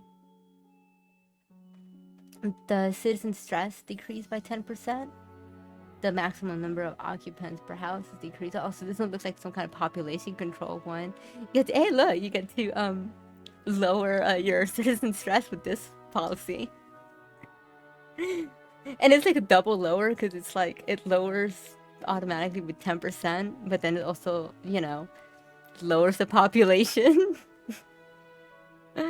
Oh, hi, Bravery Mix. I'm so sorry. I have not been looking at the chat. I've been so focused on reading this. Hi, Bravery. How are you doing? Yes, policies. This is a very, very new feature.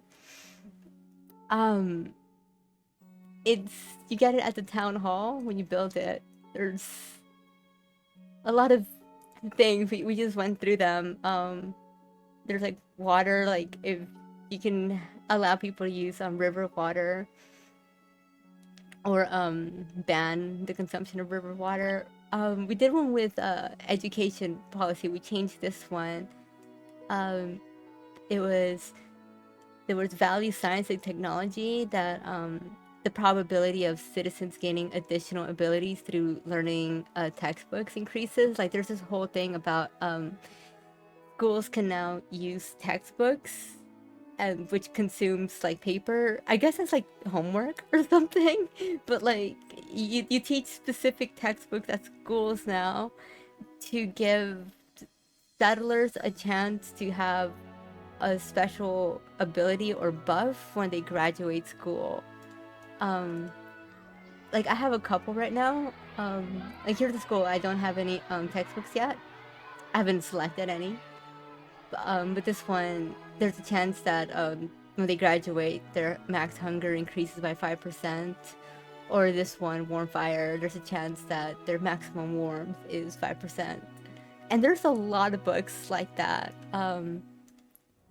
Here, like just right here, there's like all sorts of books here that you can collect. Best wines in the world, acquirability. The thirst of wines increases by 10%. So I guess wines satisfy people better. There's yeah, the English is not the best here, but I get the idea. But yeah, like they get a lot of um hi, Six Mike. Thank you for joining the chat. How are you doing today? So yeah, like there is a lot of new features. It's kind of overwhelming, but I'm trying my best to like cover cover the best. From what I am seeing, books have multiple types now. Like yeah, there are multiple types of books with different effects, and it looks like it's gonna take a long time just to even. Sorry if you can hear that in the background. Anyways, it looks like it's gonna take a while to even get to utilizing these books because we're not producing paper yet to even use some of these. But I look forward to seeing what all of this does. And yeah, we're looking at policies. We changed the education policy. We did it to value physical education. This one will increase the settlers' maximum stamina by 5%. There's a debuff here that the probability of citizens gaining those additional textbook abilities will decrease by 30%. But we're not even using textbooks, so this doesn't really apply. So that was kind of an easy selection. There's some for burial. You can like put the bodies in the river, basically, or cremate them. That's a policy you can change. Oh, the farmland. This is the one I'm looking forward to. Mike says, are there really new wonders like the store page says? Yeah, there are a couple new wonder buildings. We actually have one right now. The Pirate Adventure Park. It's the first one for tourism that we got. You have to, in order to activate this, you have to do the start promotion, which costs 30 souvenirs per quarter for so like every season, spring, winter, fall, whatever. The way I got this, since apparently you need to make these from a masonry workshop, which we don't have yet. I've just been using trade to get these. So the first time I did that, we had tourists, but since I didn't have the hotel built, the tourists weren't that satisfied. They wanted like a little activity or something, and they didn't have that yet. So they weren't that satisfied. But I'm going to activate this again very, very soon. I should probably have that to-do list like I did from previous streams. There's a lot to do here.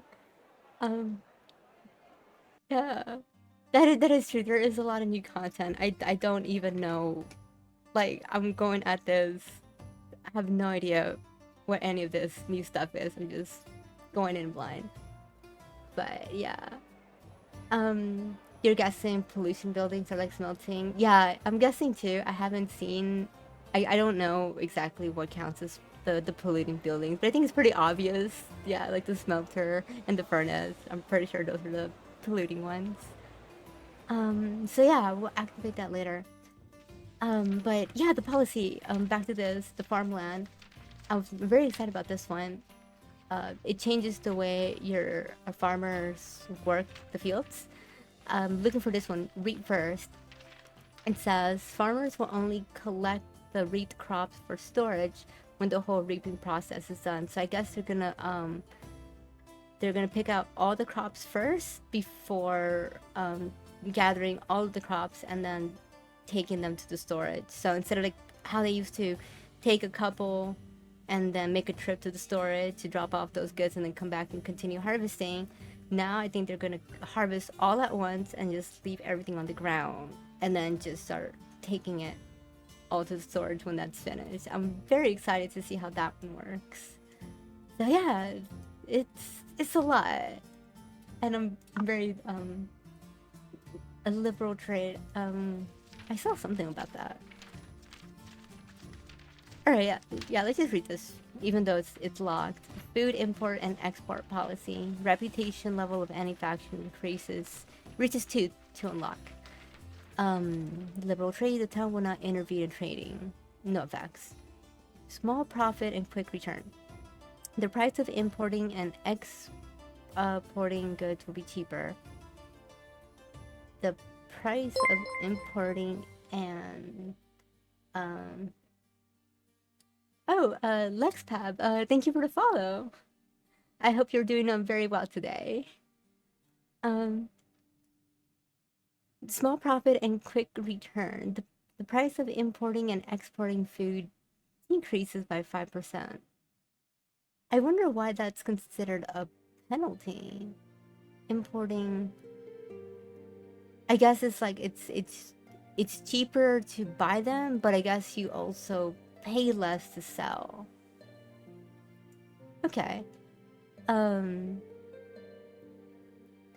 High-end commodity trade. The price of importing and exporting goods will be more expensive. The price of importing and exporting oh, specifically food. I just realized that. Oh, you're off to bed, Bravery? Well, thank you so much, Bravery, for joining. It's been a pleasure and an awfully long time since I've seen you around, so hopefully I get to do this again more often. But yeah, the price of importing and exporting goods increases. I don't have this unlocked yet, so when we get there, I'll mess around with these. But yeah, I'm very excited to see how some of these policies will work and affect the settlements. Okay.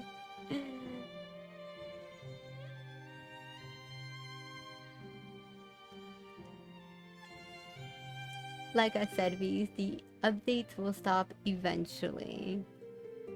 They will, but hopefully, I don't want the updates to stop, because I like when games get updated with new features and stuff. Oh, LexPad, we came to thank me for the series of. I just want to say, like, you're very welcome. I'm glad those tutorials helped you out.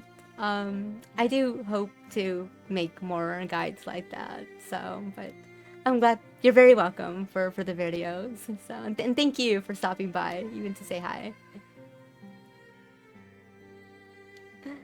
And thank you for Sir Reginald. I'm glad you think it's a great series.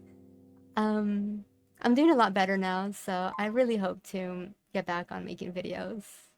I'm very excited for this new update. It looks like there's a lot of new features that I look forward to learning, so I definitely see myself playing this game a lot more. But we are at times 10. I am definitely looking forward to seeing the way the harvest season works.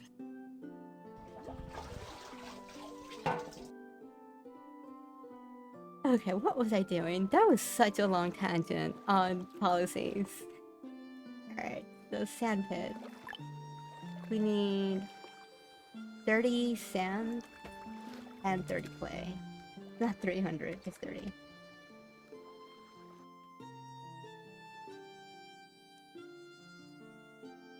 Alright.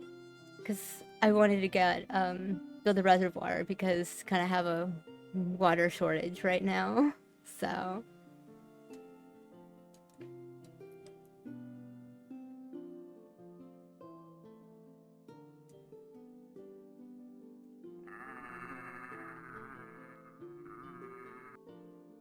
what about the well? Yeah, I have 2 wells at the moment just to alleviate the water shortage.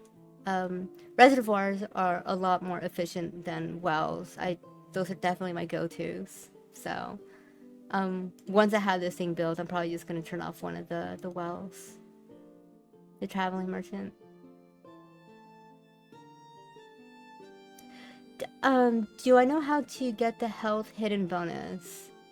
I know one of the ways, and I can actually show you. So one of the cool things about the access points, you can order blueprints from here directly instead of waiting for them to appear at the merchant ship. So where is it? I believe where is it? There is. Oh, it's the first one. The totem blueprint.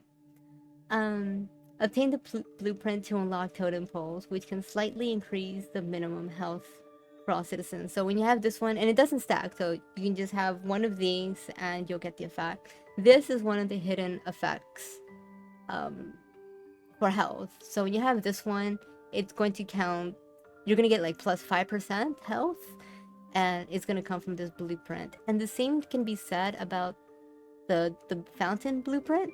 This one slightly increases happiness, so it's the opposite. This is one of the hidden bonuses for happiness. Yes, the merchant ship was very RNG dependent.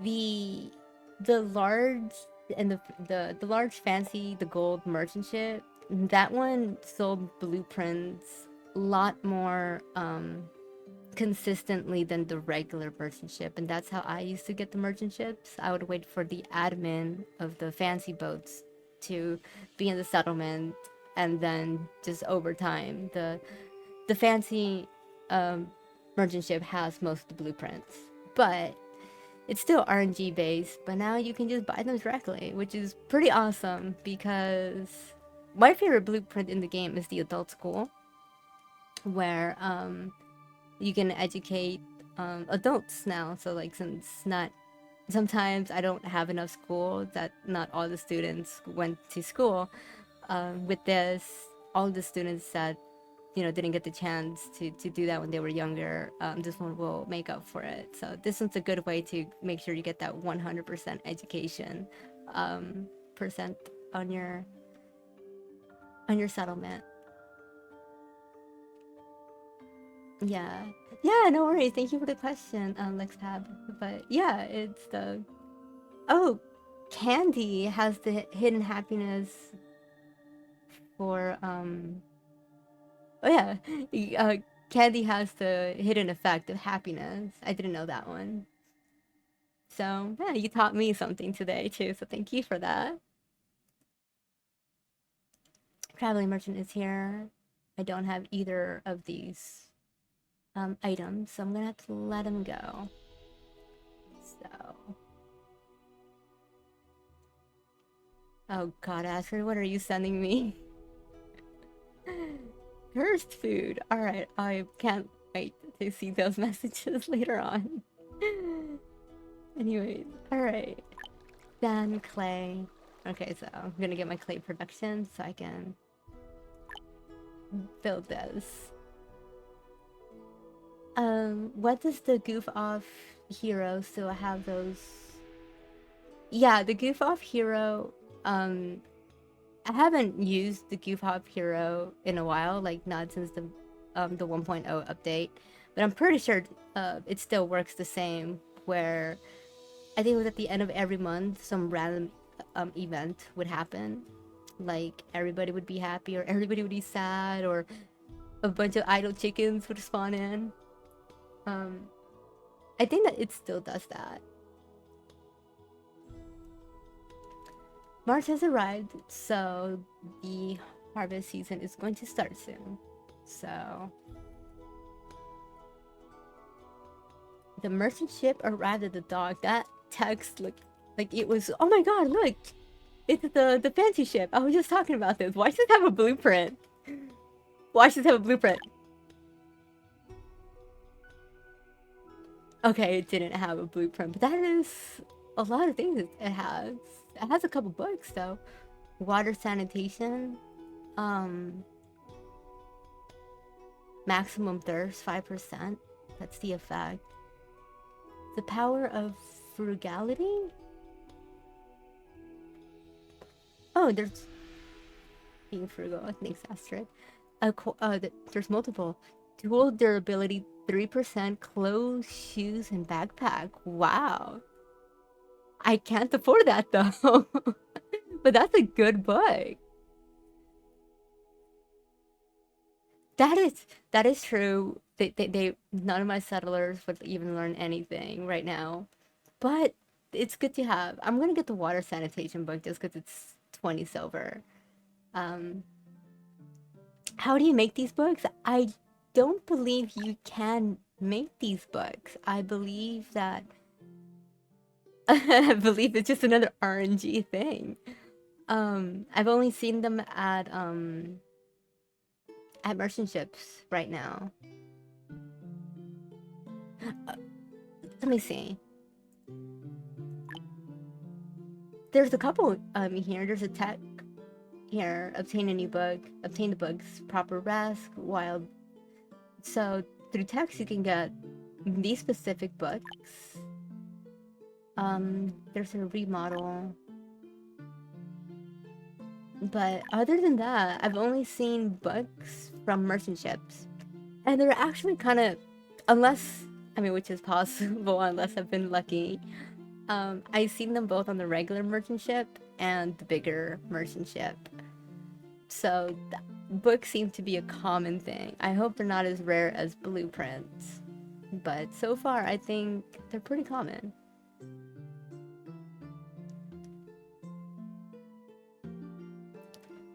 Yeah, as it says, like, the books are kind of like minor blueprints. That it still carries that excitement when you do see it at the merchant ship, especially like a new one that you don't have yet.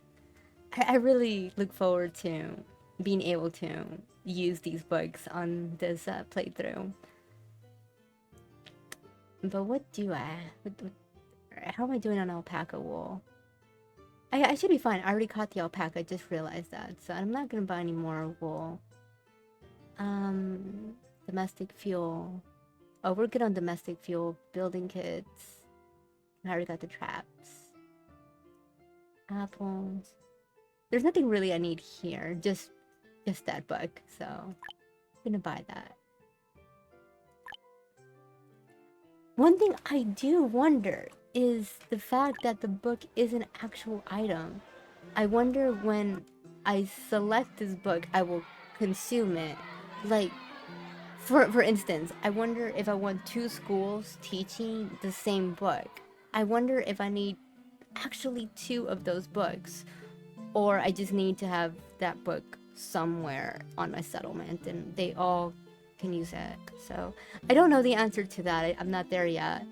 But that is a curiosity that I do have, like, because books are physical drops. Like, yeah, I have that book and the new one, and they actually take storage. They take inventory space in your storages. So it makes me wonder if they actually get consumed. Don't want to forget checking on my farms because I want to see how the new farming system will work. And I have immigrants, which I probably should not accept because I don't think I have the resources to really. I have like a lot of labor. I accept them anyways, just cause. I need to expand my population anyway, so.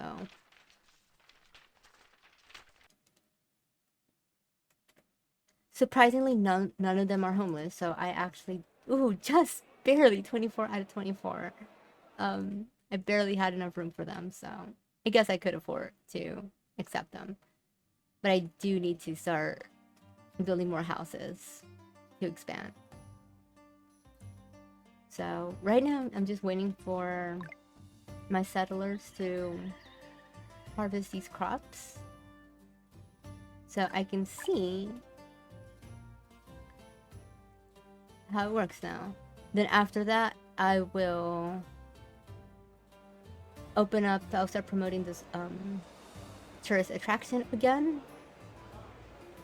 And hold on, the number of pastures in the town grows.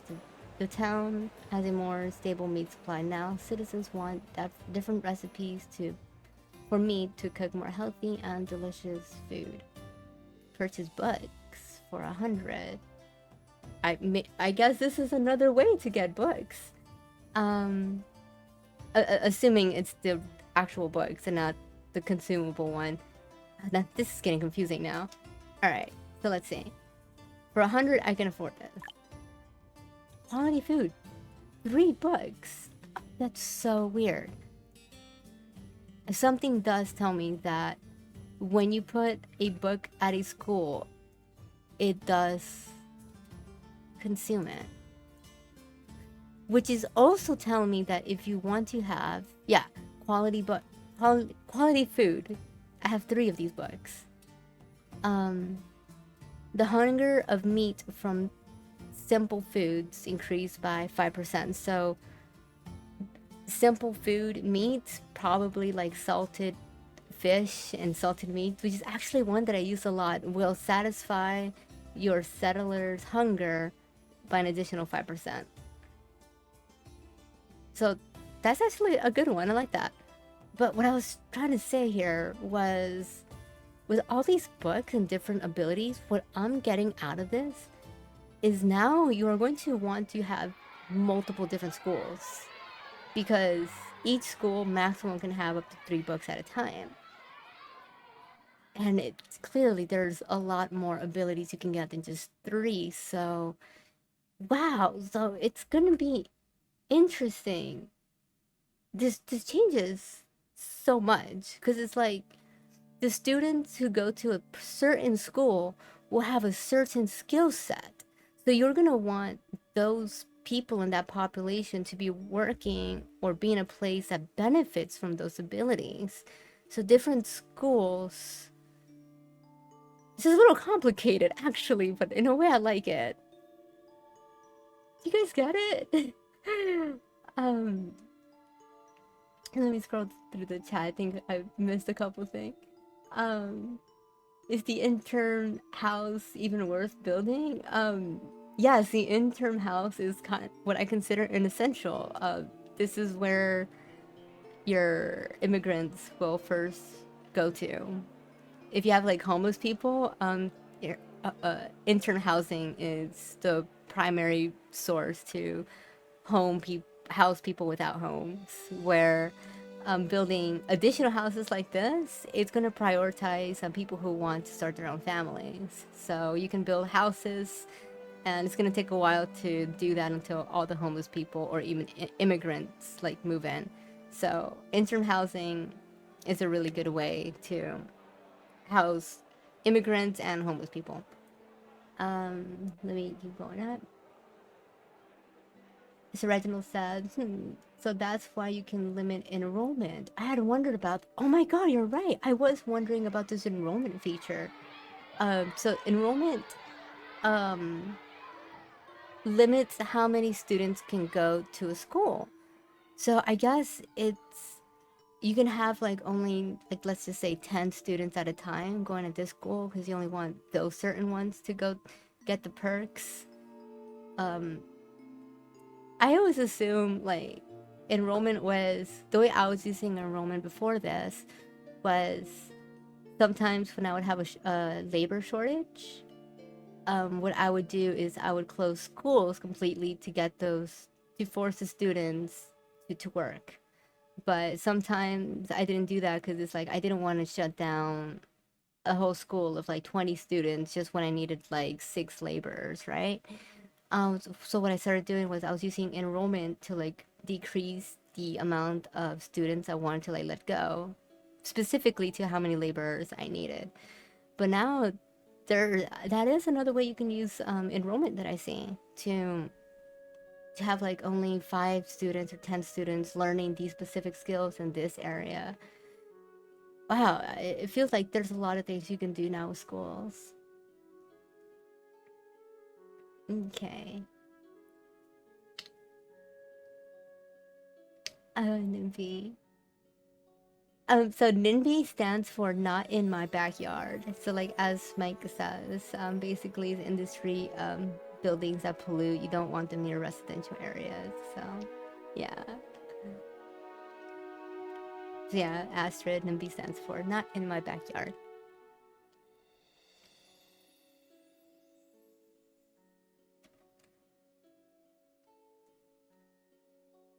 So what was I doing? Oh yeah, the crops.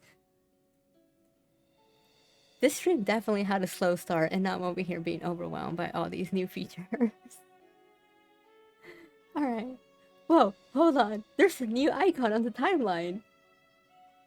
Some tourists are attracted by the scenic area and decide to immigrate to your town. You can receive them in the town hall. They are all healthy and will not cause the plague if you are. So we're gonna get some healthy immigrants because they're tourists on the timeline. That's cool.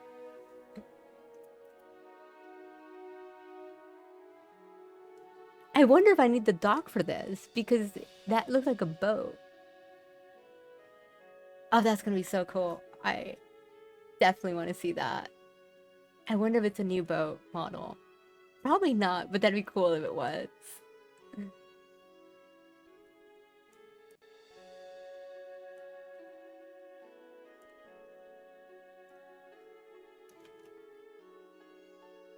Alright, so these things should be ready to harvest very, very soon. They start doing that when ripeness hits 90%. Alright, so yeah, that looks like that is what they're doing. They are just leaving behind the crops as little buckets.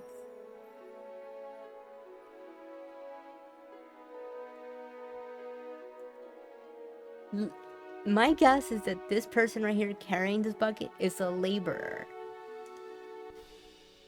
Yep, work none. So that is now, wow, that is very interesting.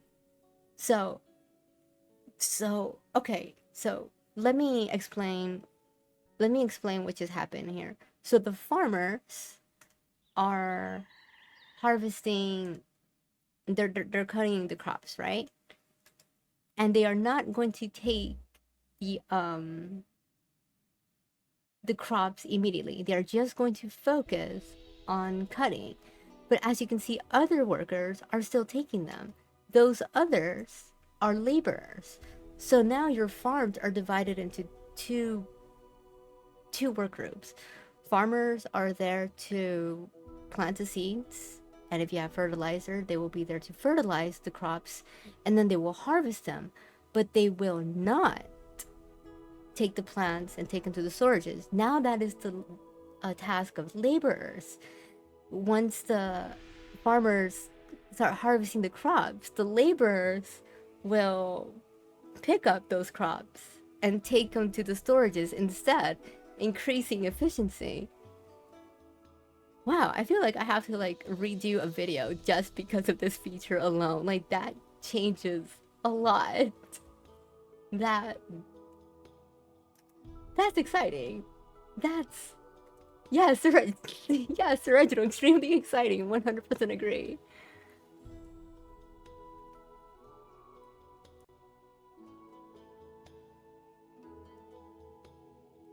Look at that. So I didn't compare when the last harvest season was completed, but yeah, it's August and the peas are almost all done being cut. Like I usually it takes me until September because look at that. They're already done before September. Peas are some of the longest harvest period, 125 days. They take the longest to grow because they had the highest yields.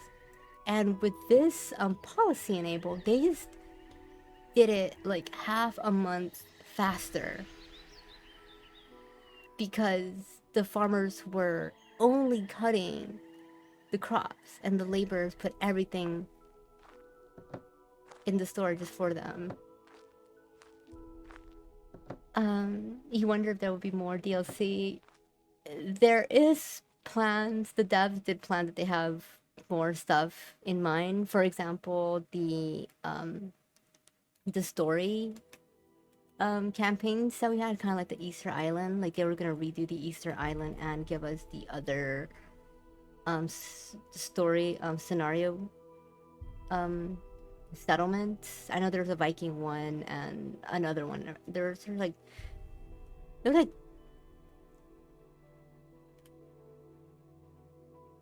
yeah, like yeah, I don't know if they got scrapped or something, but I know that they were changing those scenarios and they were gonna come out as future DLCs, but we're not, I mean, I don't know, I'm not a dev, but I there should be more DLC. I know that they definitely have a lot of plans for the game, so I hope that there is more stuff like this, because this is actually really cool. This is a really big change to the game, and I'm liking it. But aren't I an influencer? I wouldn't say that.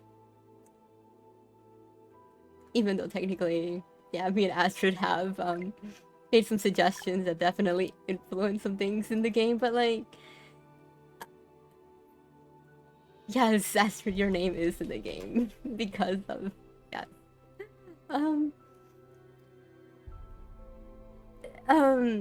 Unfortunately, Lemur Studios, they don't have the same community manager. They like, you know, whatever happened. They have a different community manager now, and I don't really have that close contact with them anymore. So like, you know, my suggestions, I can't like bring things to the devs as easy as I used to, but that's okay. I still believe that they're doing a great job with some of these updates. Mine too are hooked on this game. I start over a lot. Hi, Little Bite, and thank you for stopping by and saying hi. And I'm glad you're enjoying my YouTube series. I was hooked up to this game as well when I first started playing, so I totally understand what it's like to just, and especially the starting over a lot. Like the amount of times I've started over in this game, I've lost count. Like I swear I've started over more than like 50 times, and I usually do it over the same seed. Like I have a seed that I like, a landscape I really want to focus on, and like I have restarted so many settlements just to like make it more efficient. So I have, yes, Astrid, I definitely have played the same seed over 6 months straight. So I totally understand what it's like to constantly start over. But you're very welcome, and thank you for stopping by. Hey, look, it's the people. This scenic area is pleasant. Let's go to the town hall and see if they accept our immigration application. So these Yeah, those are tourists. They just decided to come and immigrate. Oh, it's just one. It's literally just one person. That's so cute. I can't say no. I just received one immigrant. God, and that's them. So apparently, when this happens, it's guaranteed that they will not have any sicknesses or anything. Um, Later in the game, I remember when my settlement was about like 1,800 people. When you would get immigrants and accept them, you would have like at least 6 people infected, like some of them with cholera, tuberculosis, some of them with like pandemic flu. Like, if you did not have all the cures ready, accepting immigrants was just gonna not gonna be a good day. So I like that these tourists that become immigrants are, even though there was only one, I like how they're guaranteed to be in healthy condition and not bring the plague with them. Alright, so I'm probably gonna need to build her another house.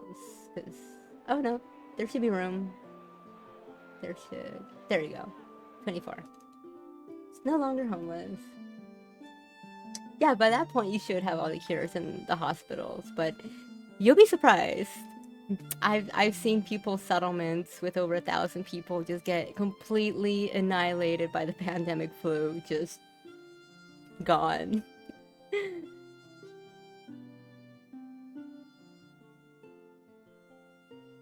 Perhaps. Maybe he's the criminal that escaped. Maybe that tourist is a criminal that escaped, but hopefully they won't be doing any crime here. Alright.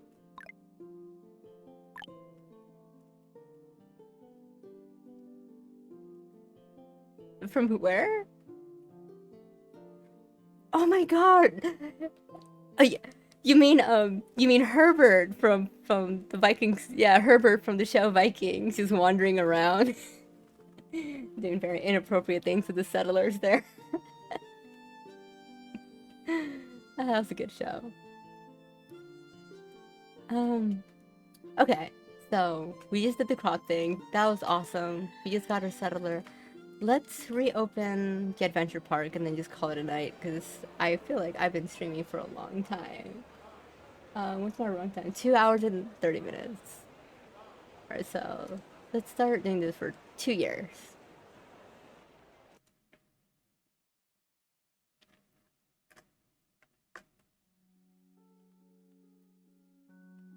I'm glad I got the food stabilized. Food and water is good. Oh, the reservoir is built. So I'm just gonna have that running. Delete that one, don't need it. And now I'm just producing clay like it's nothing. No.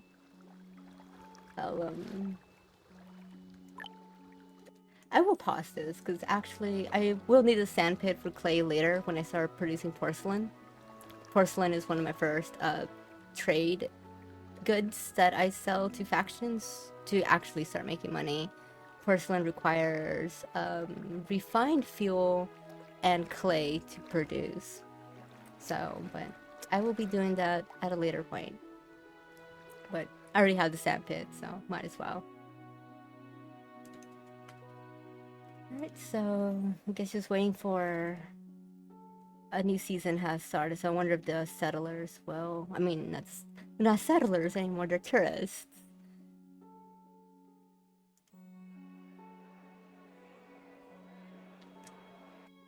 Hopefully they'll be more satisfied on this next visit, and we'll get some more access points to buy things.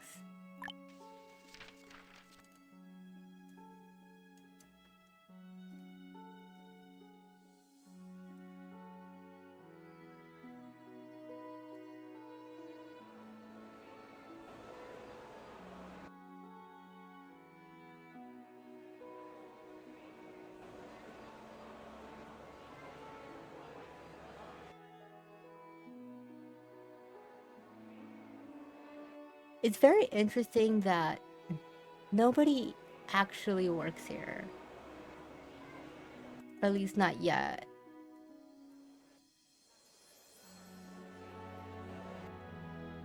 Okay, so we do have visitors.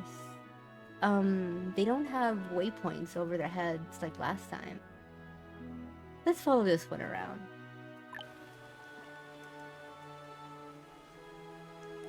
Visit attraction.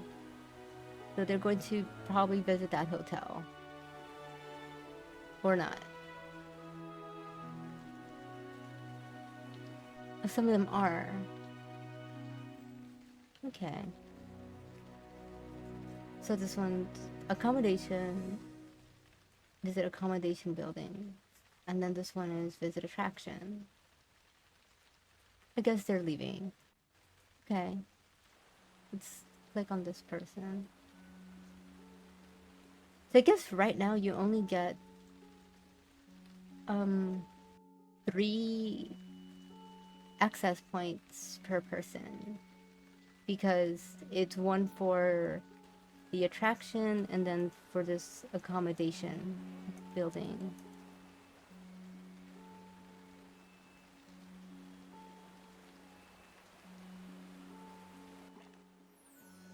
Okay.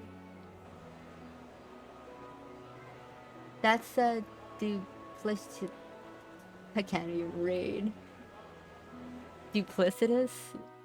Is that a personality? I have no idea what kind of personality that means. Astrid, what do you know? Okay.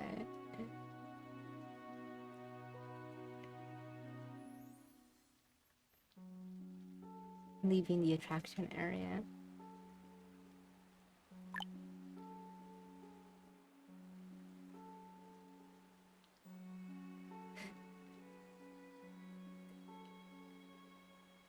And duplicitous means deceitful, treacherous.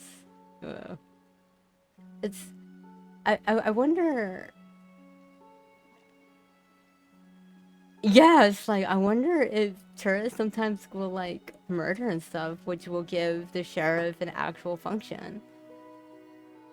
Besides just banning... Oh, shut up, Astrid. But that would be very interesting to give the sheriffs another function besides just banning sick people and old people, like I usually do. Yeah.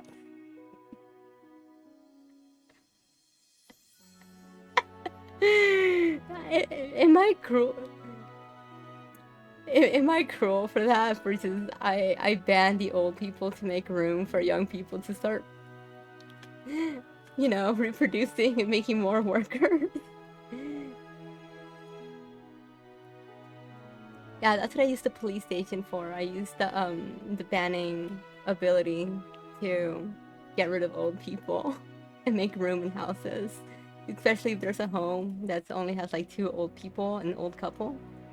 Oh, like this home that I just clicked would be perfect. Like I would ban these 2 elders so she can have a partner to move in and, you know, start a family. So yeah, this is a perfect example on who I would ban from my settlement if I had the police station. The sick. I'm the duplicitous one.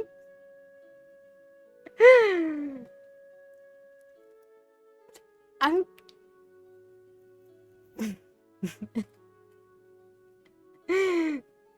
Hey, the tourists don't have to know that I ban my own people because they're too old. They don't have to know that part. They just get to see the nice, lovely part.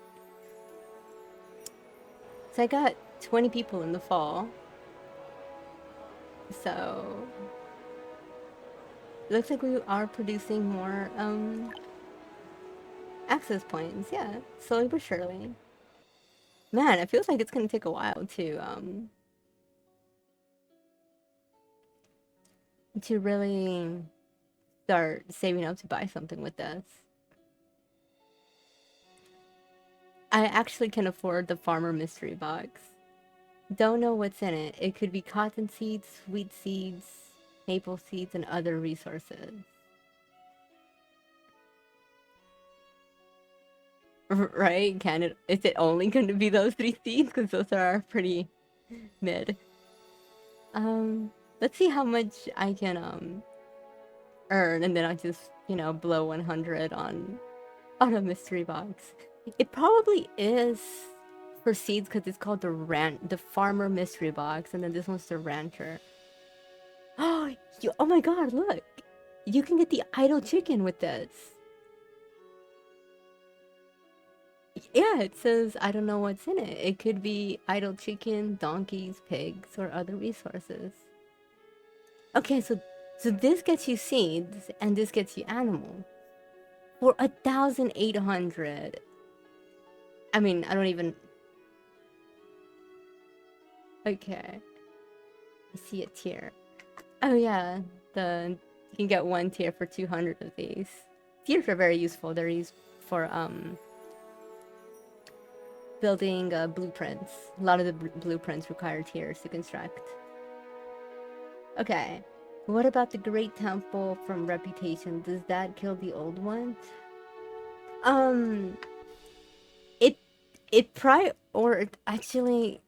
Actually, so when I did use the temple, this was like even before, this was during the beta, where it would kill 12 random settlers every month. And okay, hold on. Put pause. So to answer the question on the Great Temple, it used to work. It would kill 12 random settlers with a slight priority on older people, or at least that's what it felt like, right? But from what I've heard from other players is that now it's not a fixed number of 12 settlers. It's actually dependent on your population. It's based off of percent. And I think it was like 10% or something like that. Where if you have like over 1,000 or 2,000 or something like that, like some players were reporting that they were losing like over 25, 30 settlers a month. So yeah, so but do they prioritize old people? I don't know. I feel once upon a time it felt like it did. Or maybe it doesn't. It just through constant, it's like a lottery, right? Like if every month people get sacrificed, what are the odds that people don't ever get selected and reach old age? I feel like that's why it felt like it eliminates old people. I think it just eliminates everybody and the odds of reaching old age, which is extremely lucky because they dodged the lottery every month. So I have a feeling that no, it does not prioritize old people. It just makes it very hard for you to get old people again.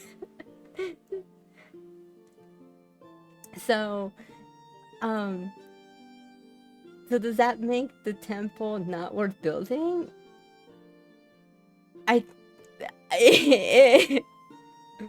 I love the temple. I yeah, so what Astrid is saying is you have to be in a very, very unique point in the game to build a temple. It's like you need to be in the point where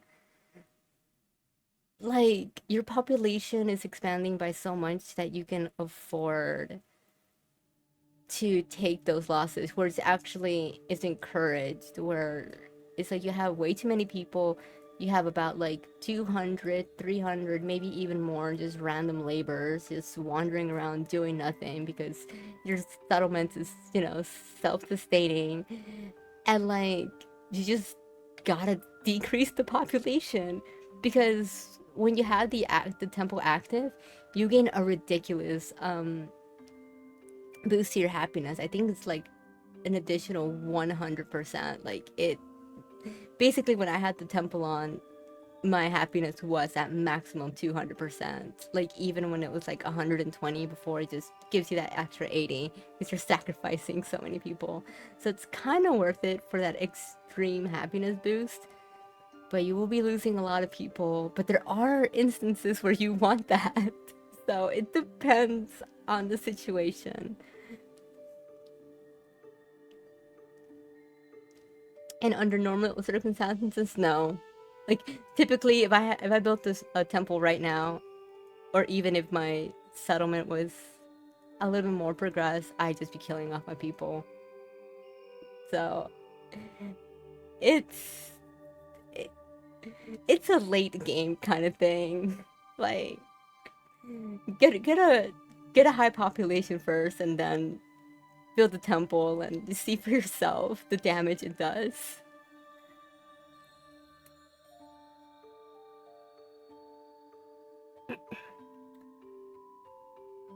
Okay. So what was I planning to do? I saw the... Yeah, I was wrapping up. Yeah, it was, a merchant ship arrived. Let's just deal with this real quick. And another book. More books. Yeah, so books seem to be very, very common at merchant ships. I don't really need anything from here.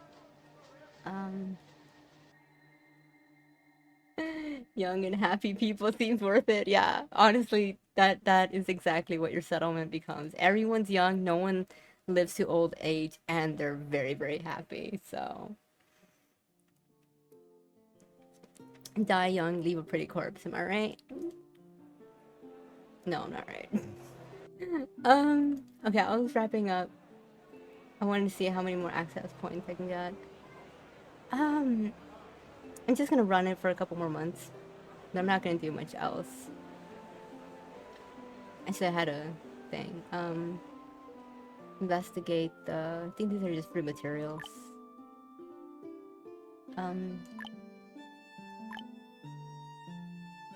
Got a bunch of stuff. Steel tools, wow.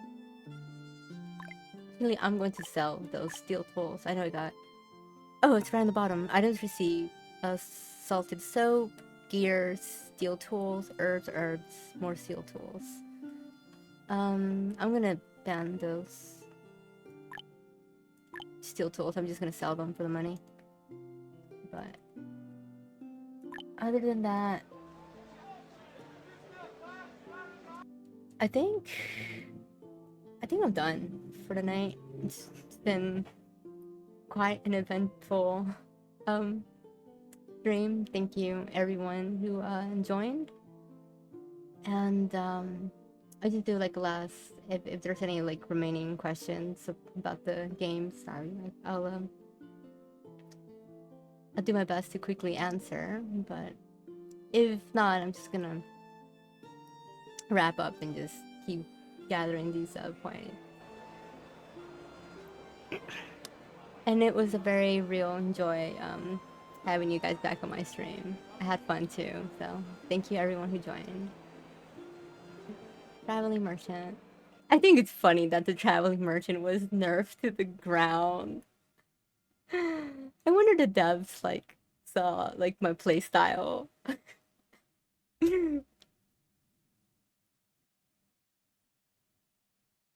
Astrid is like, what do you mean? Like, what am I talking about with the nerves? Like, you're right. Yeah, it's this was a long time coming. We knew it was broken. It was a broken strategy to get mad money, but it's funny that it actually got nerfed, and I like this new system. I'm actually sell off my excess feathers. Yeah, sell that. Why does that feel racist that Carlos buys them for good money? Like, why does Carlos is the one that likes the feather?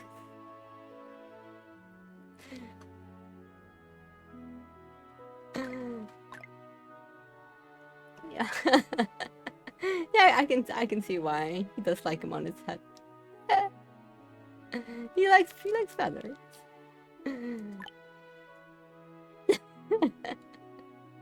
Anyways.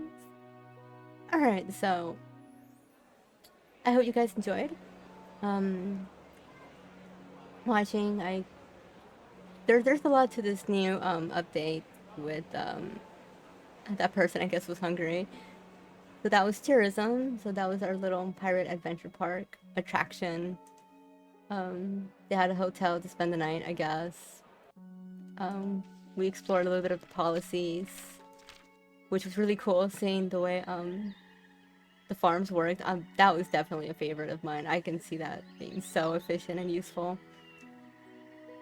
And yeah, this was really fun, guys. So one more time, just thank you all for watching, and I will do my best to make this a more